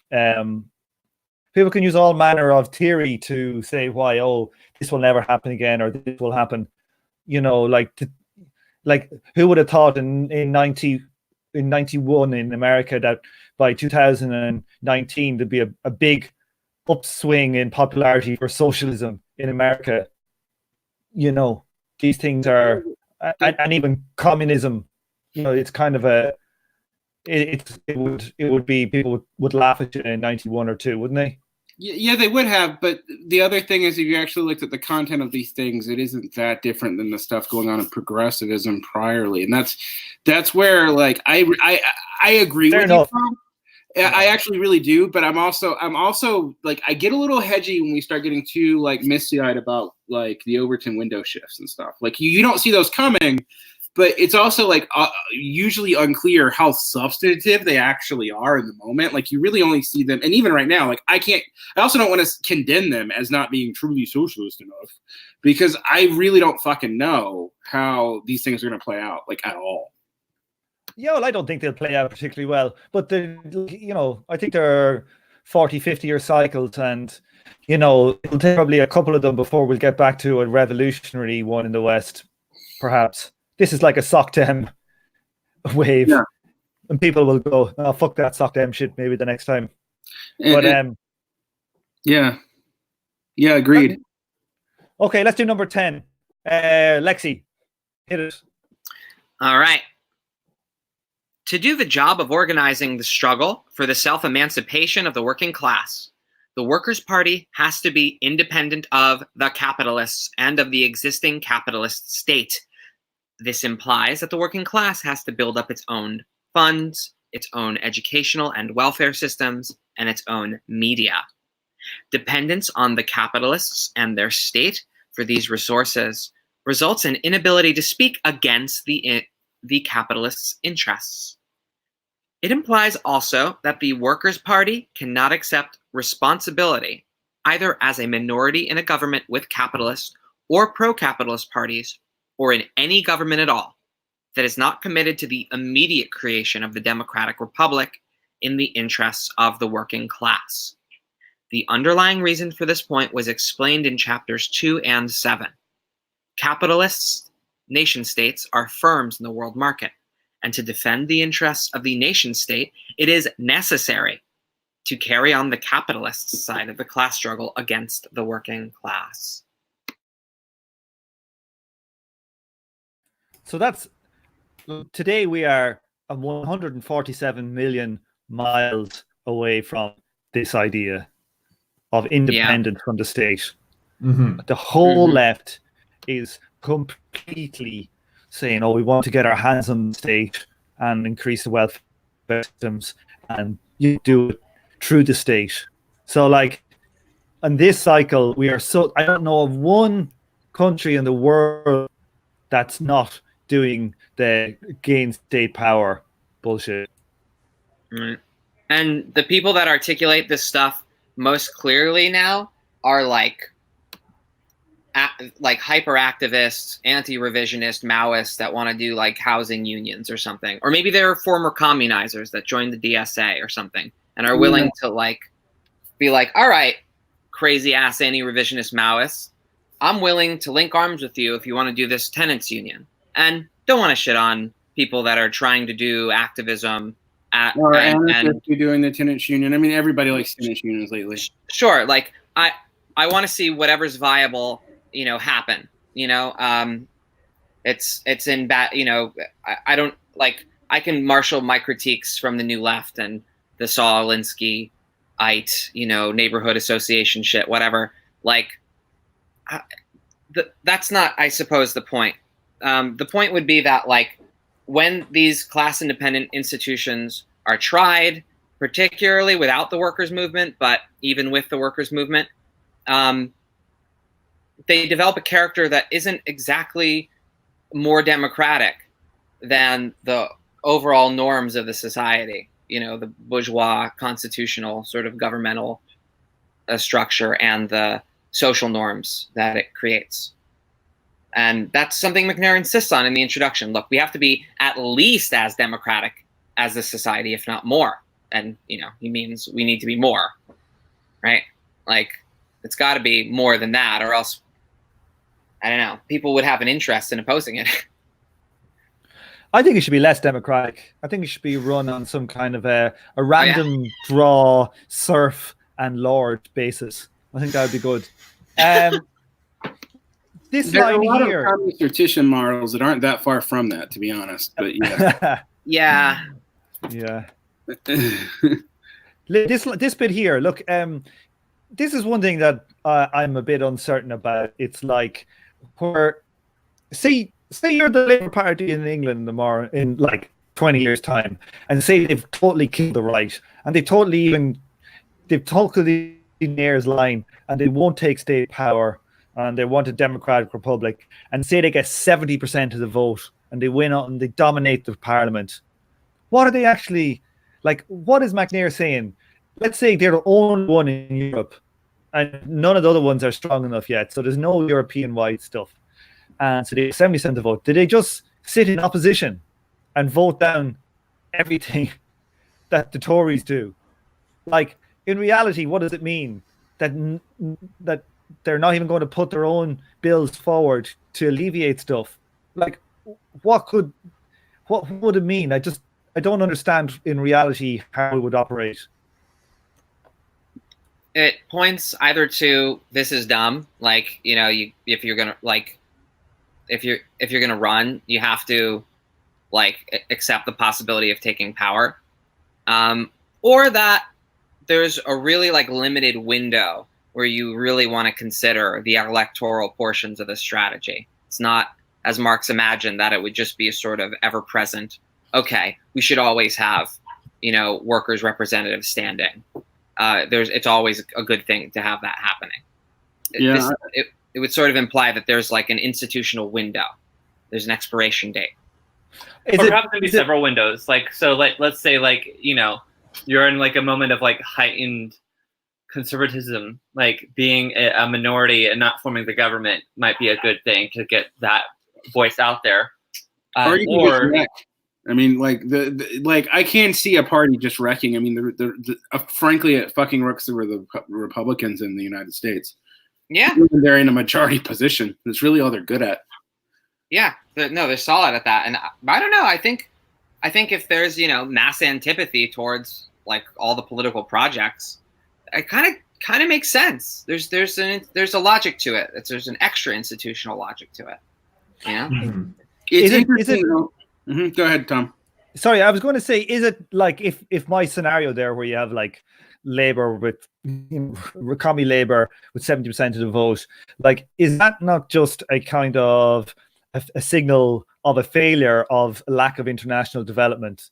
That like if that was to happen, it would mean that his actual, like, McNair's proposals here are not being followed because it has to be international. That would imply it's not really international. I think the Steelman version of McNair, yes. Like you would want, if you're at a point where you're like about, like you have a majority and you're like almost ready to take power, but there isn't any international support, you can't have at least a continental bloc, like you fucked up at some point. I think if you're giving like a Steelman version of McNair.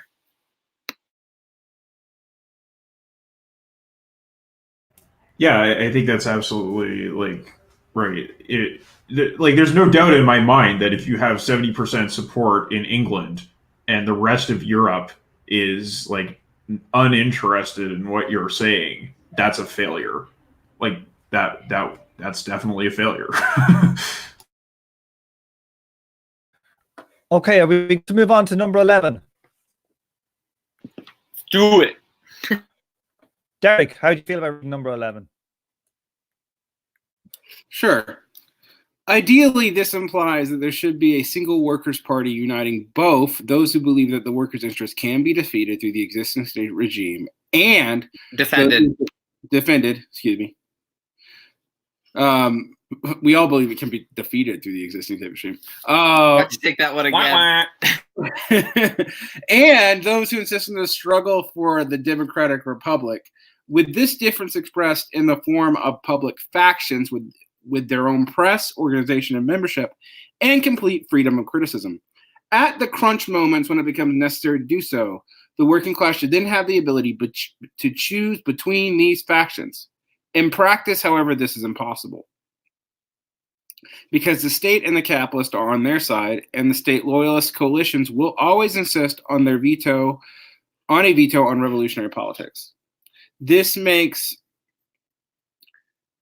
it necessary for those who stand for the working class to take political power to organize a party separate from the state loyalist coalitionists. This, in turn, poses a question of united class front. The struggle for unity and action of the whole class around an immediate common goals against the split forced by the loyalist coalitionist demand for a veto. This one's hard. Yeah. This is the hardest one for me. Derek, do you want to just read the first that sentence again, first sentence again, so that we have it for the recording? Sorry. Sure.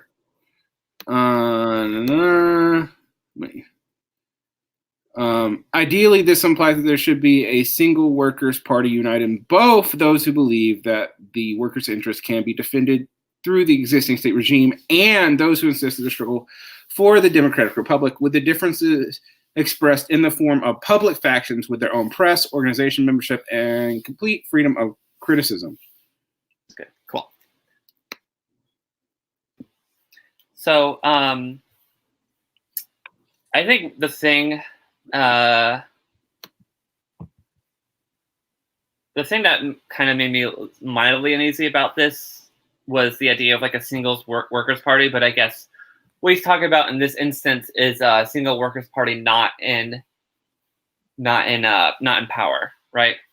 So this kind of gets to back to the issue or the chapter on unity and splits, basically. And so, I at the end of the last episode, I kind of like looked at Lexi at some point, and I was like, so the way to do McNairism in the United States is to join the DSA, is what this is getting at.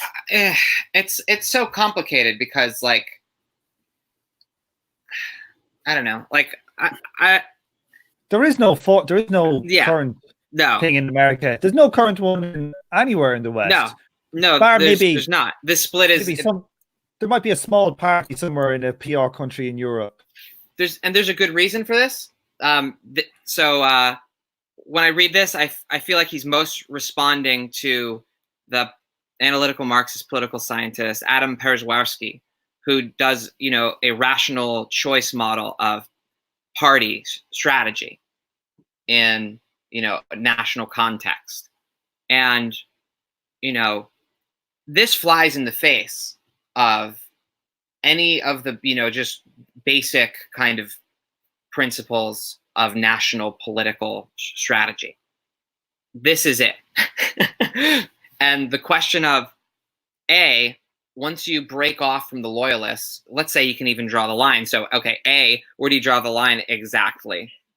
You know, it sounds like it should be relatively straightforward, but in fact, in the DSA, you'll have a lot of people that sort of argue like that, you know, muddy the waters and sort of fudge it. That, you know, oh, the DSA is this kind of formation. You know, my chapter is, you know, and then, you know, beyond that, are there further splits that are warranted? If so, how do you get beyond an infinite split regress? You know, and then aside from all that, it splits all the way down, Lexi. It splits all the way down. Potentially. And then aside from that, let's say we achieve the optimal number of splits. We have the right, you know, we have the correct number of splits and the correct number of party tendencies. How do you do an honest united front? Or how do you not just become another irrelevant Trotsky sect? You know, even if you're not officially a Trotskyist. That would be part of an honest united front, right? Like you can have your like a smaller tendency, but you're doing like, I don't know, like you're part of what's politically going on in society, like in the workers, you know, in workers' politics or what have you. Like that, like to actually be able to do that, like there could be like 10 fucking micro tendencies. And if they were all like sort of socially justified within themselves and able to come together and function as like workers' representation, I don't know, it wouldn't be great, but it would be a different situation. I just don't know if I mean, I know you're putting this forward as like a hypothetical, or like, what if this is the outcome of that strategy? Yeah, I'm thinking of this like basically, you know, like as in terms of like Adam Parzwarski just kind of paves over this stuff. And it's like, look, like this is how you lose elections, people.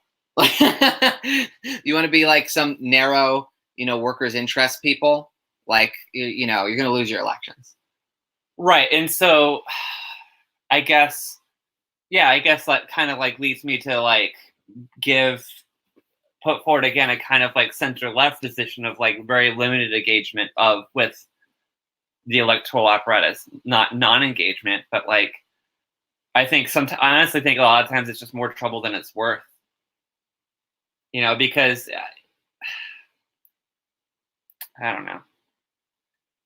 But like I would be able to agree with that if there were obvious other projects to do. Right. And the thing is that, you know, hey, the thing you can say about these like right-wing social democrats, they have goals and, you know, they might never achieve them, but hey, like they have goals and they have like, there are like, I don't know, they have like ways of trying to achieve those goals. That like, that's not great. It might be as like utopian and unrealistic as like those Leninist revolutionaries for a lot of individual cases, you know? Yeah. But I don't know. There's only a partial failure of holistic and instrumental reason and not a total one. I guess that's kind of like my gut, right, is, and I know like a lot of people will take issue with this, or not take issue, but you know, have caveats or whatever. But you know, I think we do need some kind of social base, and like I get where Derek is coming from and being skeptical of like base building or whatever, or what, you know. But like I think like you kind of got to like start with like what's around you, and like not do it as somebody parachuting in from like, you know, academia or like an NGO or something, but just like start with like what's around you and like what's in your community, you know. Because like the German SDP didn't get like to be like as powerful as it was without that social base at first. So like if we're looking at all these historical examples, let's also look at these historical examples for like how do they build a base? How do they have a base? Maybe you can't really build a base. Maybe it's like too spontaneous for that. But how did that come to be? You know, like it happened somehow.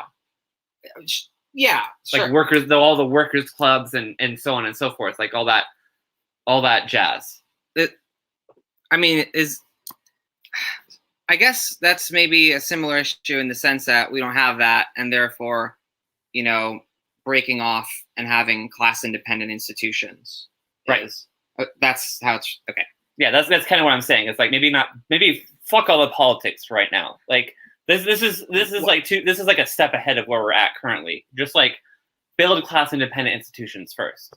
Right, but then, all right, assuming that we have those, you know, these questions still worth Sure. entertaining, thinking about. Sure. And that's what McNair's good at. We're reading this book. We're not reading Eric Olin Wright, you know, and we're not going to read it next time because 18th Brumaire went out. That's probably for the best. Yeah, it fucked it up. Yeah. God help Give me give me the beard. Give me the beard. Let's do it. I want to read Daddy Marks. Yeah. Sure you do.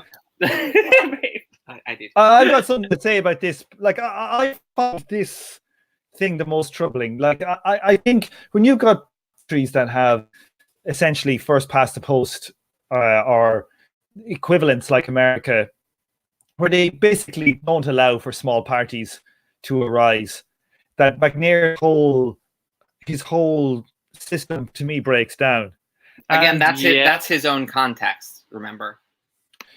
yeah, but like I think that if you think about like what happens, say say, I don't know, Belgium or something, and there's a bit of an economic crisis and some Marxist party ends up getting a few seats and they might end up getting like 5, 10, 15% of the thing. It's like a pressure valve releasing inside a society that allows it to reflect something, you know, even in its bourgeois state, you know, in its bourgeois form.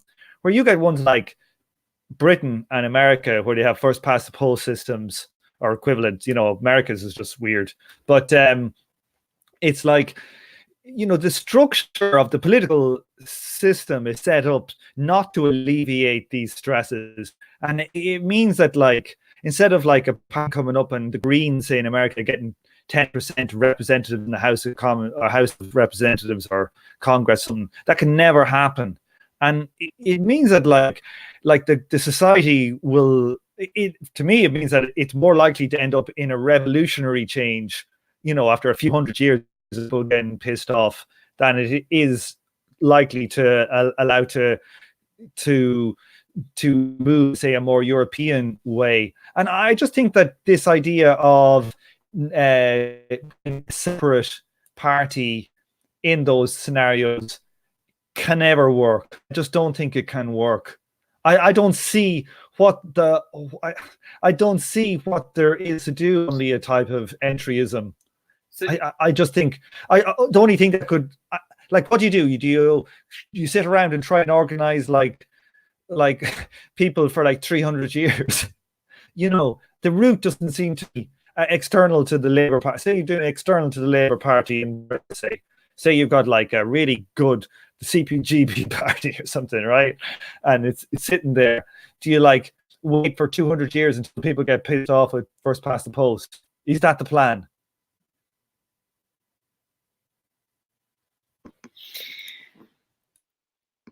I mean, it's a real question of, if you have this perspective, you know, it's not really maybe it's not helpful to think politics first.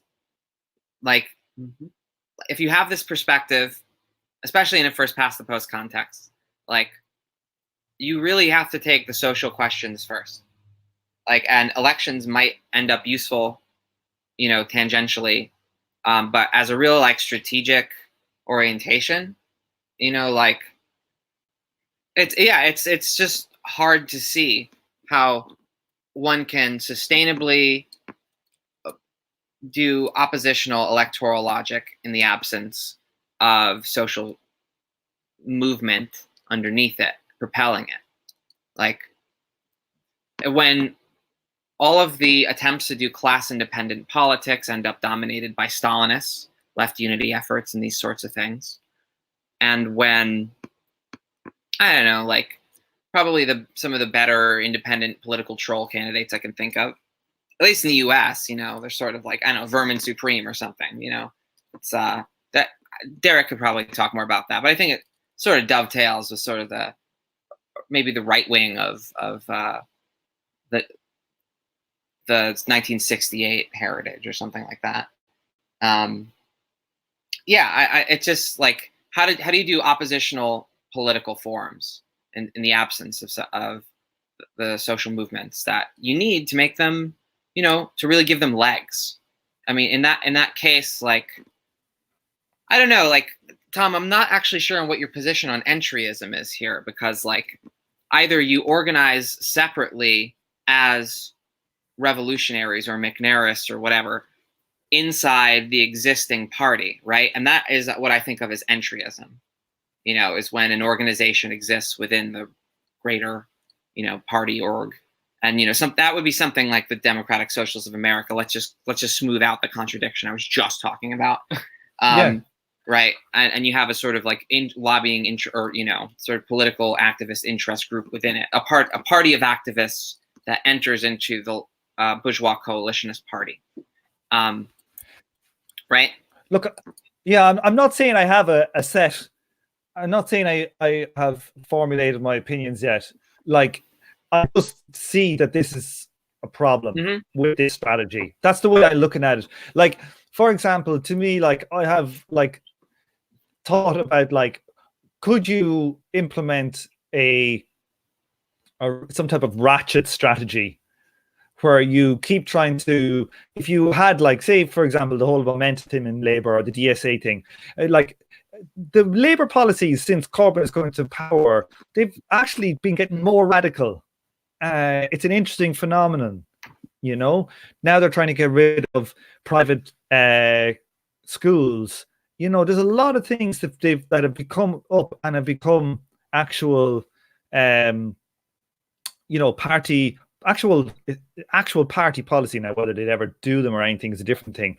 But like, is it possible that you can organize within a faction and ratchet up the level of, you know, their policy, their official policy, to the extent where they become close to a minimum program? Like, because in Labour, I know people are going to shit me now for saying all this, but Labour have had some, especially in the recent one, some really radical policies get through. Like, is there a ratchet strategy that's possible through entryism? I don't know. I'm just like asking it because I think that in somewhere like Britain, like the CPGB will never, no matter how good it's run, will never be able to break that two-party thing, bar there some, you know, cataclysmic revolutionary moment, which I don't know if, you know, I can't imagine it. So my gut is that like that kind of entryism that you're talking about and like ratcheting up, you know, the revolutionary potential of the Labour Party is something that can happen. That's, even though there's a lot of similarities between the U.S. and the UK, I think, or, you know, England in particular, like I think that is a lot more possible there than it is here. But I think, but I do want to point out, Tom, that when we debated this in the past, and I say I think that's more viable in the UK than it is in the US, and then you're not really, like, you're just thinking things through, and you kind of make some comparisons between Labour and the Democratic Party. All that does for me is make me think that this strategy is less and less viable. Like, the more the more parallel there is between Labour and the Democratic Party, the more I think this whole thing is bunk to begin with. But the thing is, though, America is not Britain. I think America still hasn't got over its settler colonialism yet. I don't know if it ever will. Of course, it will. It will, as things become utterly proletarianized, and this idea of the land thing is, it's more of a, you know, it's a founding myth, as if people get pissed off with it as a real thing. You know, I think that that can take a long time to go. That shit can take hundreds of years to go. Like, well, yeah, it depends on what you mean by getting over the settler colonial thing. Like, what does that mean? What does that look like? Sorry, yeah, I mean this idea of like the Americans. I don't know. I'm just talking as an Irish guy, right? Saying like this idea that where like everybody got their own plot of land. You had, you know, this idea of everybody having their own, like, you know, 5 acres or 20 acres of land and their house, and this feeling of, you know, this actually feeling of independence, this, you know, freeborn, you know, man. Or sounds like you're more talking about American exceptionalism, which is explicitly tied to the settler state, but is also its own thing, right? Like, but yeah, I think it's a political, it's an ideology that's still quite alive in American, thought or people. I think is another common feeling that people have. Sure, I think Kyle has an interesting thing to say about this. Oh, I was just gonna say you're kind of getting at like the ideas of Jeffersonianism, like smallholders, smallholding settlers having political and economic liberty, right? And I think that's like one form of settler colonialism, and it certainly informs like other forms that have existed. For example, like the Californian ideology, like the actual form of Californian settler colonialism in America was very different from what Jefferson was relating to, but there's a kind of like rhyming ideology there, and where people like kind of see themselves as a part of that independent settler colonialism idea, as opposed to like what California actually was, which was like a massive state-directed settler colonial project of just sort of like titanic engineering prowess. So I mean, I think there's like a rough parallel between the ideological problems of settler colonial politics and the forms of nationalism that aren't settler colonial, like, and the way that they have to. I mean, nations form, as sort of like magnified like tribal associations, and different customs win out.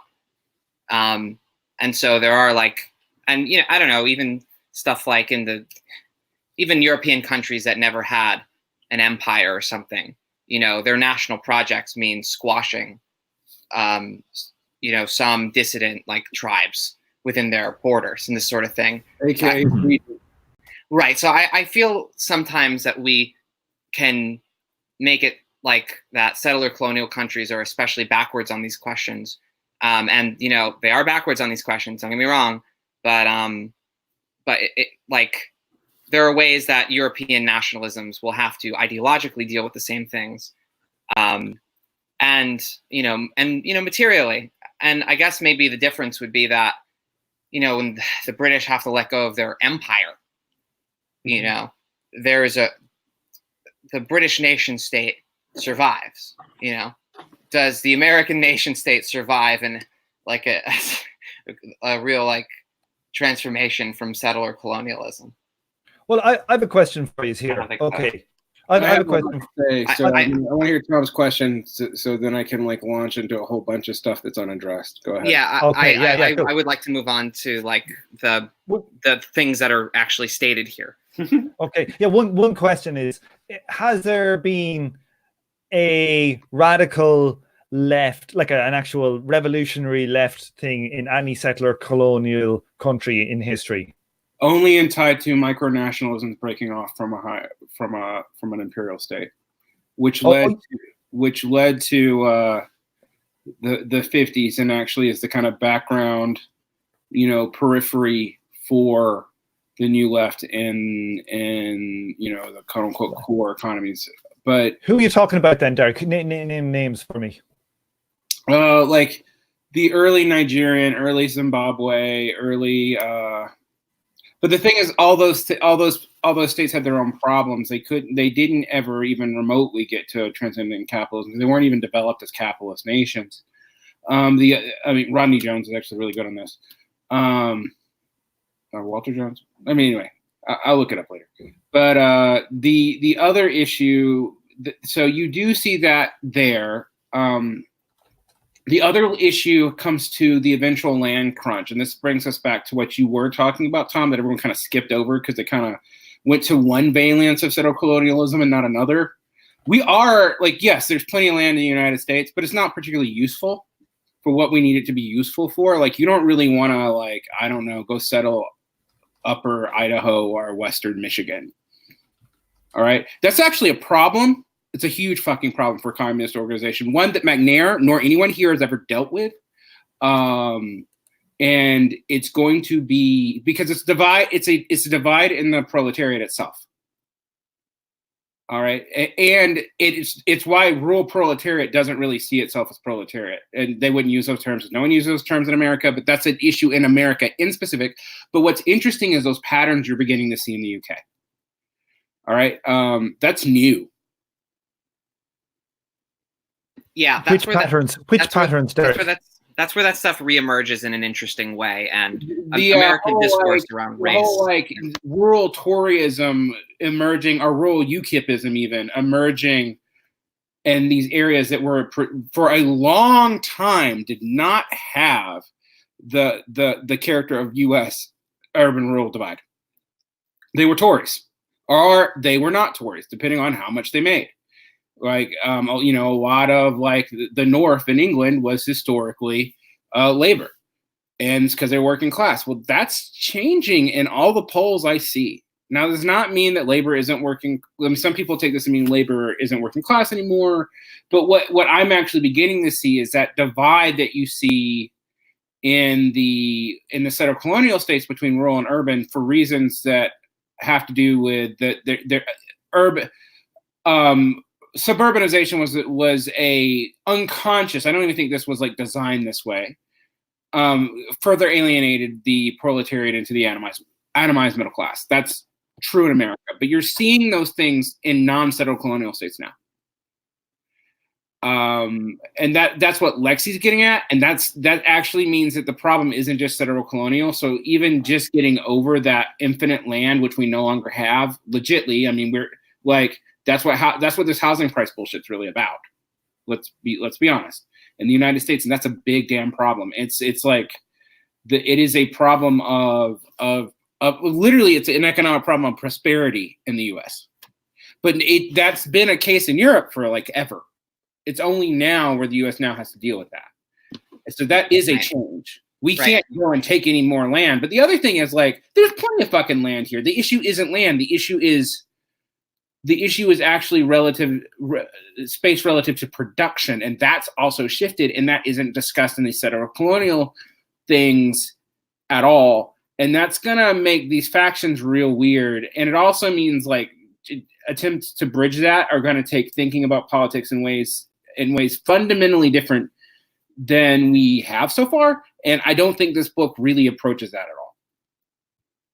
at all. I think.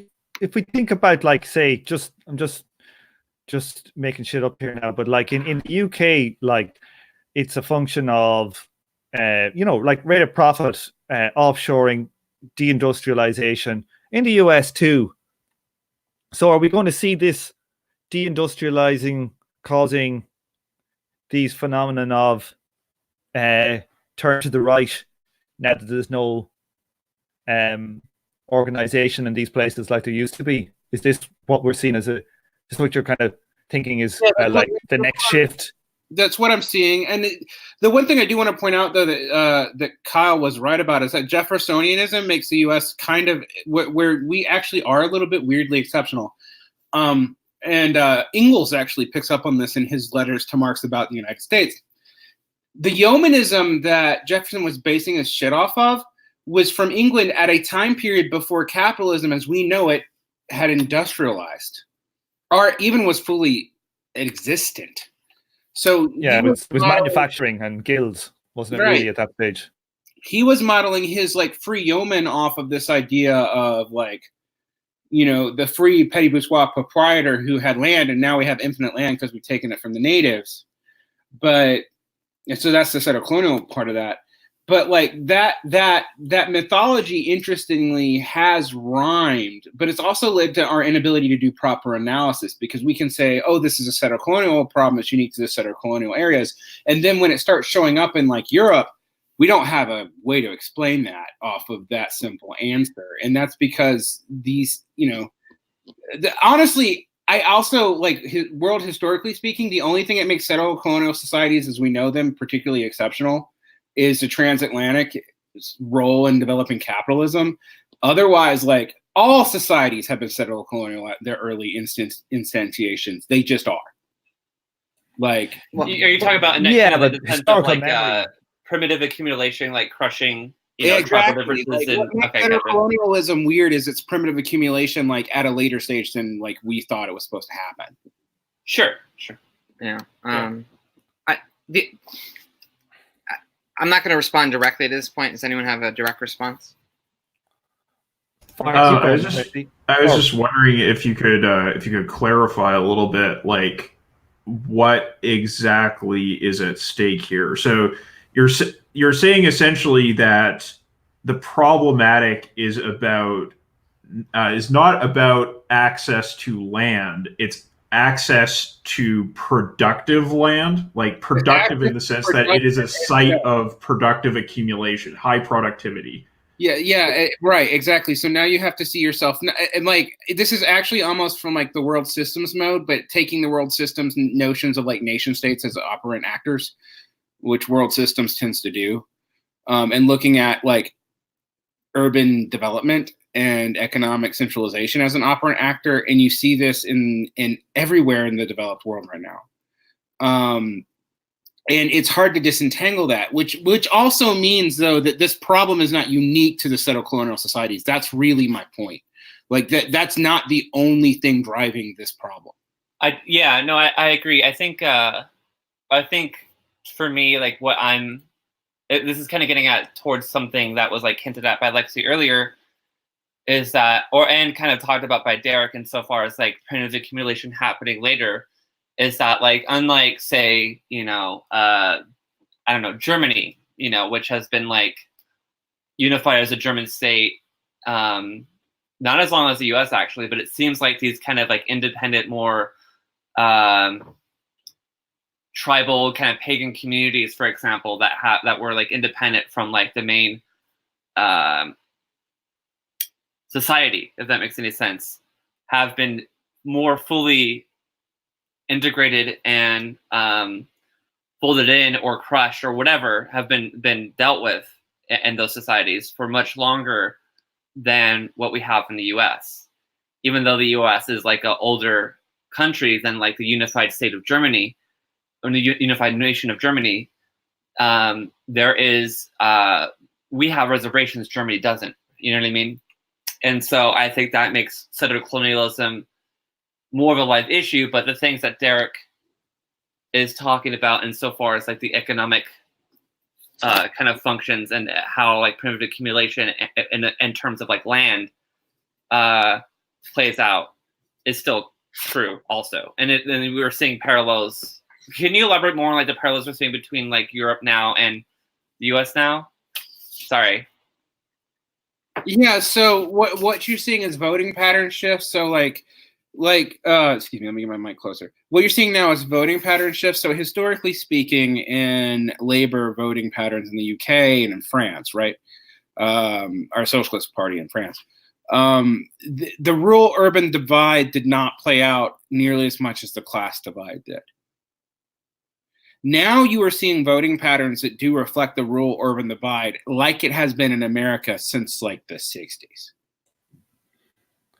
I have a question for you, Derek. How much of that is a function of neoliberalism when all the left parties kind of just went to the right? Yeah, and they feel rejected from it. Like, how much of that is a secondary? Is it a secondary effect of the previous crisis? Right. I actually don't know. This is where disaggregating that whole political versus economic development issue is really, really difficult. Like Lexi's talked about the hardness of actually doing the raw sociology there and the conclusions you might come up with. And all I can tell is I've experienced this as a feedback loop. And in the feedback loop in settler colonial societies with a lot of land, historically speaking, when land was more a part of capital than it currently is, there was the land buy-off really was a thing. And like that whole labor aristocratic reading of settler colonialism was somewhat true. True in Canada, true in the United States, true in Mexico, even though we don't like to talk about that very much, but like it was. And that doesn't work anymore because land is not as huge of a circuit of productivity. It's just not, even for food. So that's different. And then you also have the neoliberalization as the neoliberal like revitalization of capital as a political project, which happens concurrent to that. And like saying which one drives the other is almost impossible. Like at this point, we'd have to have a shift out of neoliberalism to really see if neoliberalism's success was predicated on the economic conditions or if it set up the economic conditions. There are some hints that it's predicated on the economic conditions because some neoliberalization happened before neoliberalism was a formal, real, viable ideology, but like it's very hard to tell. Yeah, and the Marxist point here is not that one totally drives the other. It's that they're interlocked in a causally asymmetrical sort of antagonism where each of them has its own kind of causal elements. And so I want to just make a qualified defense of what the book is doing here by abstracting things to their baldest instrumental abstracting things to their baldest instrumental logic. And like the way that, you know, European nationalism starts to dovetail on patterns that you get in settler colonial societies, you know, shows that there's at least two ways to get to an abstract sort of dynamic. And so, and while we all feel that this book doesn't isolate enough of the key social variables, the ultimate strategic point that on the top of 166 in the book we're trying to get to is a difficult one. This book is subtitled "The Challenge of Left Unity." This is in the context of a debate in the Communist Party of Great Britain between Labour Party Marxists that were arguing for a form of entryism before the Corbyn campaign and people involved with something called left unity. And there was a, frankly, quite boring series of articles in the Weekly Worker that go into the ins and outs of every little bit of these left unity discussions. And I mean, they went nowhere. They went nowhere, and it's dominated by cranks even worse than, you know, a Labour Party Marxist tendency, which is dominated also by cranks. The people that really won out with a Labour Party Marxist strategy is the AWL, the Alliance for Workers' Liberty, which I think there's some kind of Shachtmanite spinoff. I don't really know. The point is, my partner knows one of the high ups in that, total mentalist. Yeah. So like, it seems they back Israel or Palestine. Yeah, that's insane. So just the basic problem here is that like when you break off from, you know, the bourgeois entryist strategy, the political crankdom gets worse. It's like not just like worse in terms of like it becomes more of an obsession, because it could become more of a pathological obsession with more instrumental results. But it becomes more of a pathological obsession and you get less and less results. You enter the spiral of diminishing returns that like makes the reformists look good, and it makes entryism look good. And I guess the question with entryism is, you know, well, fuck it. Like, what is really the difference between having some kind of Labour Party Marxist group in the Labour Party or just individually joining the Labour Party? Right, and I guess the thing that I guess I've never really asked for this to be clarified, but like, so in the context of Labour Party Marxism versus like the left unity thing, in terms of this book and the strategist line, what is the difference? Outside of the currently existing JC workers' parties. Okay, so so that's what McNair is arguing for. Like, we're supposed to be outside of it, but working with them. It's unclear to me, honestly, actually, after reading. Because they are members of the Labour Party. Like the CPGB people are members of the Labour Party, many of them. The thing to understand is that tendency won out over the left unity tendency. Like that left unity transparently fell on its face, even in the eyes of its advocates within the CPGB. Yep, and that has not been discussed since everybody started discussing this book. Furthermore, I mean, in my own personal life, I see this just frankly when you talk about weird crankdom. I work in Marxist publishing. We have to work with social democrats. We have to promote social democrats, even when it's not in the interest of our politics, because like they can actually get something done. Yeah. Everybody else has sectarian squabbles and weird bullshit in such a way that collapses everything before you get more than 100 people. Right. Yeah. And so that's like reading through this book, it seems like it is trying to argue for a split and to have your own sort of thing. It doesn't even seem, I don't know.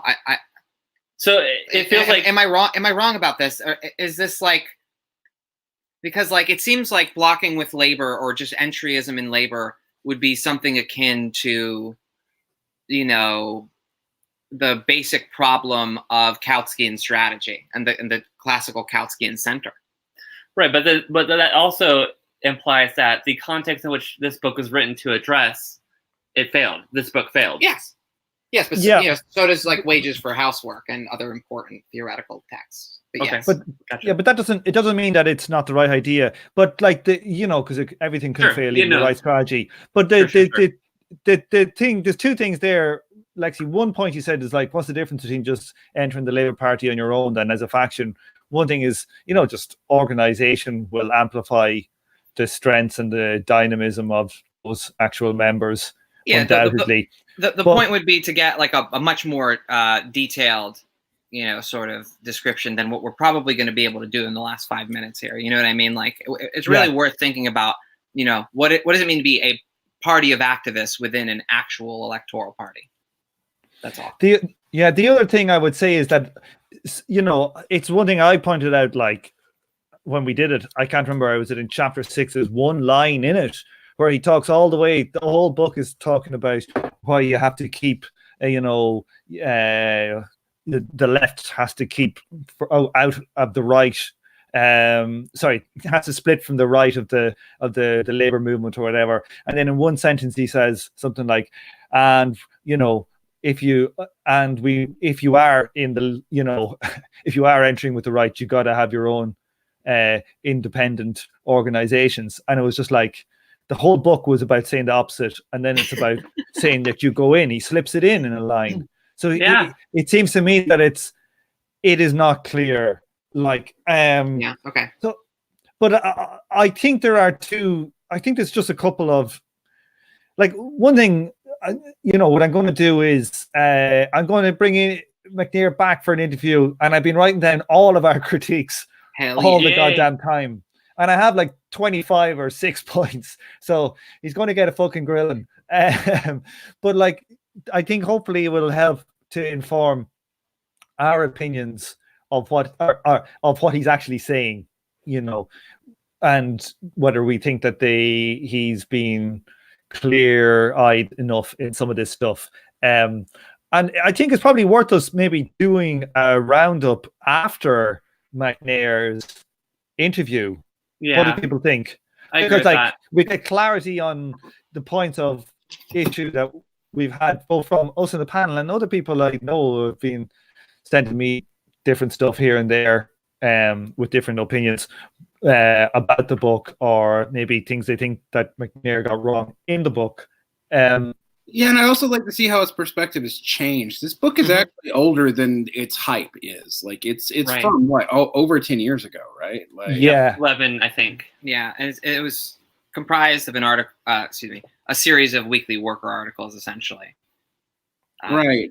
And so, like, I wonder if some things have changed in his thought between now and then, and he hasn't like fully made that public. I mean, also he's been working on another version of it for a long time. Ah, okay. So there is like a grand revision coming eventually. Yeah, there's some gestation going on. He's also working on an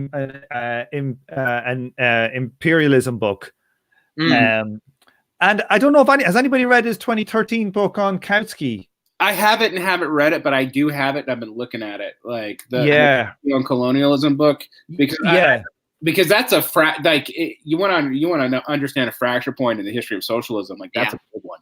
Yeah. Yeah, and basically McNair is coming. He's going to do a book on imperialism where he's going to shit all over Lenin's imperialism. That's the essential point, he said to me. Like, Yeah. not in those words, but so he's making the case that imperialism existed, you know, nearly even pre-capitalism. He's going to talk about the transatlantic slave trade was, and how this works into the politics of all of this.